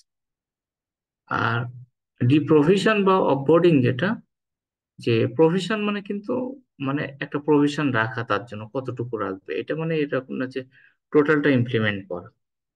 Organization implement deprovisioning and offboarding process when employee leave the organization। যখন অর্গানাইজেশন থেকে কেউ চলে যায়, তখন তাকে ডিপ্রভিশন করে সে যে পরিমাণ অ্যামাউন্ট টাকা পাবে বা যে পরিমাণ ফ্যাসিলিটি সে পাবে তাকে এগুলো দিয়ে দেওয়া হয়। এবং অফবোর্ডিং এর এই জায়গাটাই যখন আমরা অফবোর্ডিং এ করতেছি, তখন তার ইউজার আইডি, তার ক্রেডেনশিয়াল, ইভেন অর্গানাইজেশনের যে ধরনের জিনিসপত্র সে ইউজ করছে সেগুলো আমরা তাদের থেকে আমরা রিভোক করি। Deprobation include the collection of the hardware, যেটা বললাম এমপ্লয় থেকে হার্ডওয়্যার, ল্যাপটপ, মোবাইল ডিভাইস এগুলো কালেক্ট করা। এবং এটা অফবোর্ডিং এর ক্ষেত্রে, এটা টার্মিনেশনের ক্ষেত্রে অফবোর্ডিংটা খুবই গুরুত্বপূর্ণ। ডিফাইনিং নিউ রোলস, নতুন রোল যদি আসে, নিউ রোল বলতে কি, যে একজন নতুন জয়েন করছে, তার একটা রোল দিতে হবে, তার একটা রাইট অ্যাসাইন করে দিতে হবে। তো এটা অর্গানাইজেশনের ম্যানেজমেন্টের রিকোয়ারমেন্ট অনুযায়ী ম্যানেজমেন্ট যেটা বলবে ঠিক সেটাই আপনি সিকিউরিটি অ্যাডমিনিস্ট্রেটর হিসেবে সেটা আপনি ইমপ্লিমেন্ট করে দিবেন। যেমন এখানে বলছে একটা example, imagine an organization decide to start selling item with an e-commerce site hosted on the new Linux server running Apache। নতুন রোলটা আপনাকে করতে হবে। আর অ্যাকাউন্ট ম্যানেজমেন্ট যেটা, যে আসলে অ্যাকাউন্ট গুলোকে কিভাবে ম্যানেজ করা যায়। অ্যাকাউন্ট ম্যানেজ বলতে এখানে তো বিভিন্ন টাইপের অ্যাকাউন্ট থাকে, বিভিন্ন টাইপের অ্যাকাউন্টে বিভিন্ন রোল রেসপন্সিবিলিটিস থাকে, অথেন্টিকেশনের ফ্যাক্টর থাকে, ম্যানেজমেন্টের অ্যাপ্রুভালের বিষয় থাকে। সো অ্যাকাউন্ট ম্যানেজমেন্ট হলো যে অ্যাকাউন্ট গুলো অ্যাক্টিভ আছে সেগুলোর জন্য প্রোটেকশন দেওয়া, যেগুলো ইনঅ্যাক্টিভ সেগুলো সিস্টেম থেকে রিভোক করা, ম্যানেজমেন্টের পারমিশন নিয়ে সেগুলোকে ডিস্ট্রয় করা, এইটাই হচ্ছে অ্যাকাউন্ট ম্যানেজমেন্ট। আর অ্যাকাউন্ট অ্যাক্সেস রিভিউ যেটা, যে এটা হচ্ছে প্রতিনিয়ত অডিটর যারা আছে তাদেরকে রিভিউ করতে হয়। পিরিয়ডিক্যালি রিভিউ না করলে অনেক সময় দেখা যাচ্ছে যে যখন ওই ইউজারকে কোনো একটা রাইট দেওয়া হয়েছে, অ্যাজ ফর এক্সাম্পল উনি এখন ম্যানেজার, এরপরে উনি প্রমোশন পাইছেন এবং উনি এখন সিনিয়র ম্যানেজার হয়েছে। উনি যে ম্যানেজার হয়েছে উনি কিন্তু আইসাকে জানায় নাই বা তার অর্গানাইজেশনকে জানায় নাই, এবং সে কি করছে আর একটা অর্গানাইজেশন বা সেম অর্গানাইজেশনের বড় একটা পজিশন হোল্ড করছে, রোলটা হোল্ড করছে, এবং সাথে সাথে তার আগের যে রোল যেটা আছে সেটাও হয়তো এখানে আছে। অ্যাকাউন্ট অ্যাক্সেস রিভিউর মেন কাজ হলো যখন কাউকে কোনো একটা নতুন রোল দেওয়া হবে, আগে তার আগের রোল যেটা সেই রোলটাকে রিভোক করতে হবে, দেন আপনি নতুন করে তাকে এই রোলটা দিতে পারেন যেটা ম্যানেজমেন্ট অ্যাসাইন করছে। এটা হচ্ছে অ্যাকাউন্টের অ্যাক্সেস রিভিউ করার জন্য। তো চিপিং প্রিভিলেজ, যেটা চিপিং প্রিভিলেজ কি, যে প্রথম একজন অফিসার হিসেবে জয়েন করছে তাকে একটা রোল দিলেন, সে সিনিয়র অফিসার হয়েছে তাকে আবারও একটা রোল দিলেন, এবং দুইটা রোলেই পাশাপাশি সে কাজ করতে পারে। থার্ড নম্বরে সে আর একটা প্রমোশন পাইছে বা ট্রান্সফার হয়েছে, নতুন একটা রোল তাকে দিলেন। একই ব্যক্তি তিনটা রোল এখানে সে ওন করতেছে। এই যখন একই ব্যক্তি এরকম মানে খুব বড় লেভেলের পারমিশন তাদের থাকে বা তাদের উপর আস্থা থাকে, তখন তারা একটা ইনসিডেন্ট ঘটায়, যেটা আপনারা দেখবেন আপনাদের অর্গানাইজেশন গুলোতেও খুব বেশি এই ধরনের প্রবলেম গুলো তারা ফেস করে। তো স্ক্রিপ্ট রিভিং বলতে আমরা কি বললাম, যে involves user account accumulating additional privilege over the time and job। তার যতবার প্রমোশন হয়েছে প্রতিবারই তার রোল চেঞ্জ হয়েছে, আগের রোলটা রিভোক না করে নতুন রোলটা তাকে অ্যাসাইন করছে। এইটার রিস্ক কি, এটার মেন রিস্ক যেটা, কোনোভাবে কম্প্রোমাইজ এগুলো সিস্টেমটা হইতে পারে, ইভেন দো আপনার যিনি ম্যানেজার বা যিনি এমপ্লয়, তিনিও কোনো না কোনো ভাবে এটা কম্প্রোমাইজড হয়ে যেতে পারে। হ্যাঁ, তাহলে আমরা এইটা দেখলাম কি, আমরা এসকেপটিভ। তাহলে আমরা আমাদের এখন কাজ যেটা, যে সব সময় কিন্তু একটা জিনিস মনে রাখতে হবে, সামারি এবং এই যে এক্সাম পয়েন্ট, এক্সাম এসেনশিয়াল যেটা, এটা কিন্তু অনেকে আমরা ফুল চ্যাপ্টার পড়ার পরে ধৈর্য ধরে এটা পড়তে পারে না, কিন্তু এর মধ্যেও কিন্তু অনেক চমৎকার চমৎকার উদাহরণ কথা দেওয়া আছে। তো আমাদের একই সাথে আইসিএফ এই ম্যানুয়াল যেটা, এই ম্যানুয়ালটা আমাদেরকে ফলো করতে হবে। আইসি স্কোয়ারের যে ম্যানুয়াল যেটা, হ্যাঁ, ম্যানুয়ালটা আমাদের ফলো করতে হবে। আমাকে দেখতে হবে যে আসলে কোথায় আমাকে মানে কিভাবে ইনস্ট্রাকশন দেওয়া আছে ইন ডিটেলস। এবং যখন আমার কোনো কারণে যদি আমি কোনো জায়গায় না বুঝতে পারি, অন্য রিসোর্স যেগুলো আছে সেই রিসোর্সেরও আপনি হেল্প নিতে হবে। আচ্ছা, সিবিকে টা কি আমাদের কোনো ফলো করার দরকার আছে? হ্যাঁ, সিভিকে এই যে এটা এটা আমরা যেটা দেখতেছি এটাই তো সিভিকে। এটা কি সিবিকে না? হ্যাঁ, এটাই সিভিকে।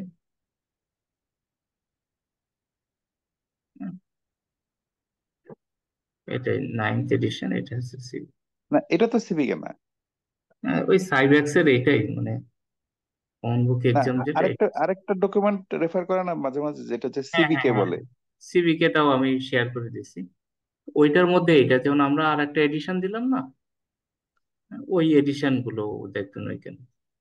সিভিকেটা আমি না, ওপেন এটা তো করে হচ্ছে দিচ্ছি। মানে ইয়ে অফিসিয়াল যে স্টাডি গাইড, আরেকটা যে আছে সিএসপি সিবিকে যেটা।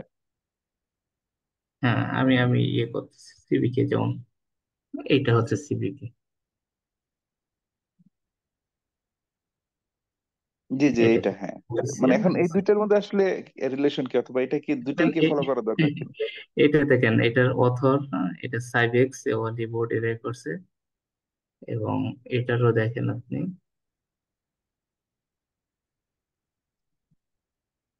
ওটা তো মাইক চ্যাপেল, মানে যেটা আমরা পড়তেছি। শুধু মাইক চেপেল না, ওই সব অথররা মিলে দেখেন, Mike Chappell, James Michael Gibson, ওই একই, এরাই ঘুরে ফিরে এই বইগুলো।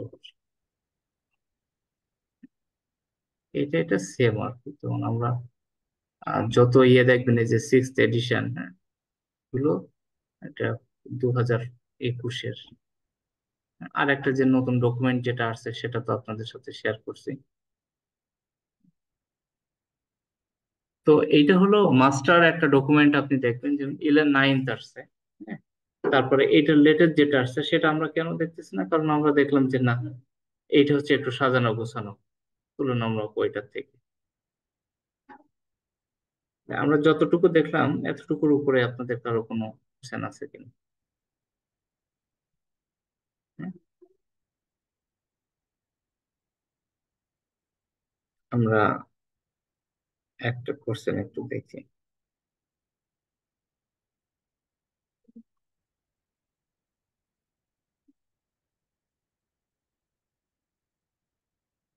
আমরা এরকম একটা কোশ্চেন দেখছিলাম, দেখেন তো 9 নাম্বারটা আমরা আনসার দিতে পারি কিনা।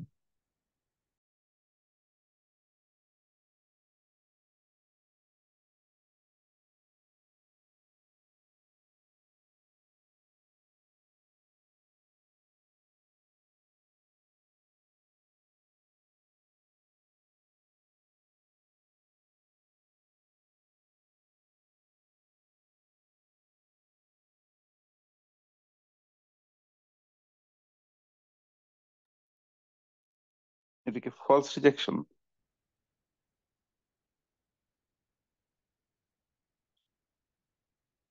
ফলস রিজেকশন কারণ হলো আসলে সে ভ্যালিড একজন ইউজারকে এটা উনি রিকগনাইজ করতে পারতেছেন না, অ্যাকসেপ্ট করতেছেন না। এই জন্য এটা হচ্ছে কি হচ্ছে ফলস রিজেকশন। এবং ফলস রিজেকশনটা ভালো কোনটা, যে সিস্টেমগুলো বেশি সিকিউর, যেগুলোর বেশি সেন্সিটিভ, ওইগুলোতে ফলস রিজেকশন ভালো, কিন্তু ওইগুলোতে অ্যাকসেপ্টেন্স যেটা এটা খুবই খারাপ। তো এভাবে চ্যাপ্টার ওয়াইজ পড়লে কি আসলে আমাদের ইমপ্রুভ হচ্ছে কিনা? আমরা তো এর আগেও আহ, এটা হচ্ছে আমাদের 13তম চ্যাপ্টার। তো আমাদের এইভাবে আপনারা কি পড়ে শেষ করতেছেন নাকি আমরা যেগুলো যেভাবে দেখতেছি? এবং টেস্ট গুলো কি দিতে পারছেন? আমাদের যে লাঞ্চ প্লেসের যে টেস্ট যেগুলো আছে, টেস্ট গুলো একটু কাইন্ডলি দিবেন। আর চ্যাপ্টার ওয়াইজ এইভাবে ঠিক মার্কিং করে নিজে যেভাবে প্রথম থেকে দেখাচ্ছে যে ডকুমেন্টেশন গুলো করবেন, নিজের মতো করে নোট নিবেন, যদি কোথাও কোনো প্রয়োজন হয় আপনি সেগুলো হেল্প করবেন। এবং আমাদের হোয়াটসঅ্যাপ গ্রুপ যেটা আছে, হোয়াটসঅ্যাপ গ্রুপে কোশ্চেন আনসারটা একটু বেশি বেশি প্র্যাকটিস করবেন। চ্যাপ্টার ওয়াইজ এই টেস্ট গুলো নেবেন, ডোমেন মানে chapter 1, chapter 2, chapter wise exam গুলো একটু কমপ্লিট করে ফেলবেন। সো আজকের ডিসকাশনের উপর কারো কোনো কোশ্চেন আছে কিনা?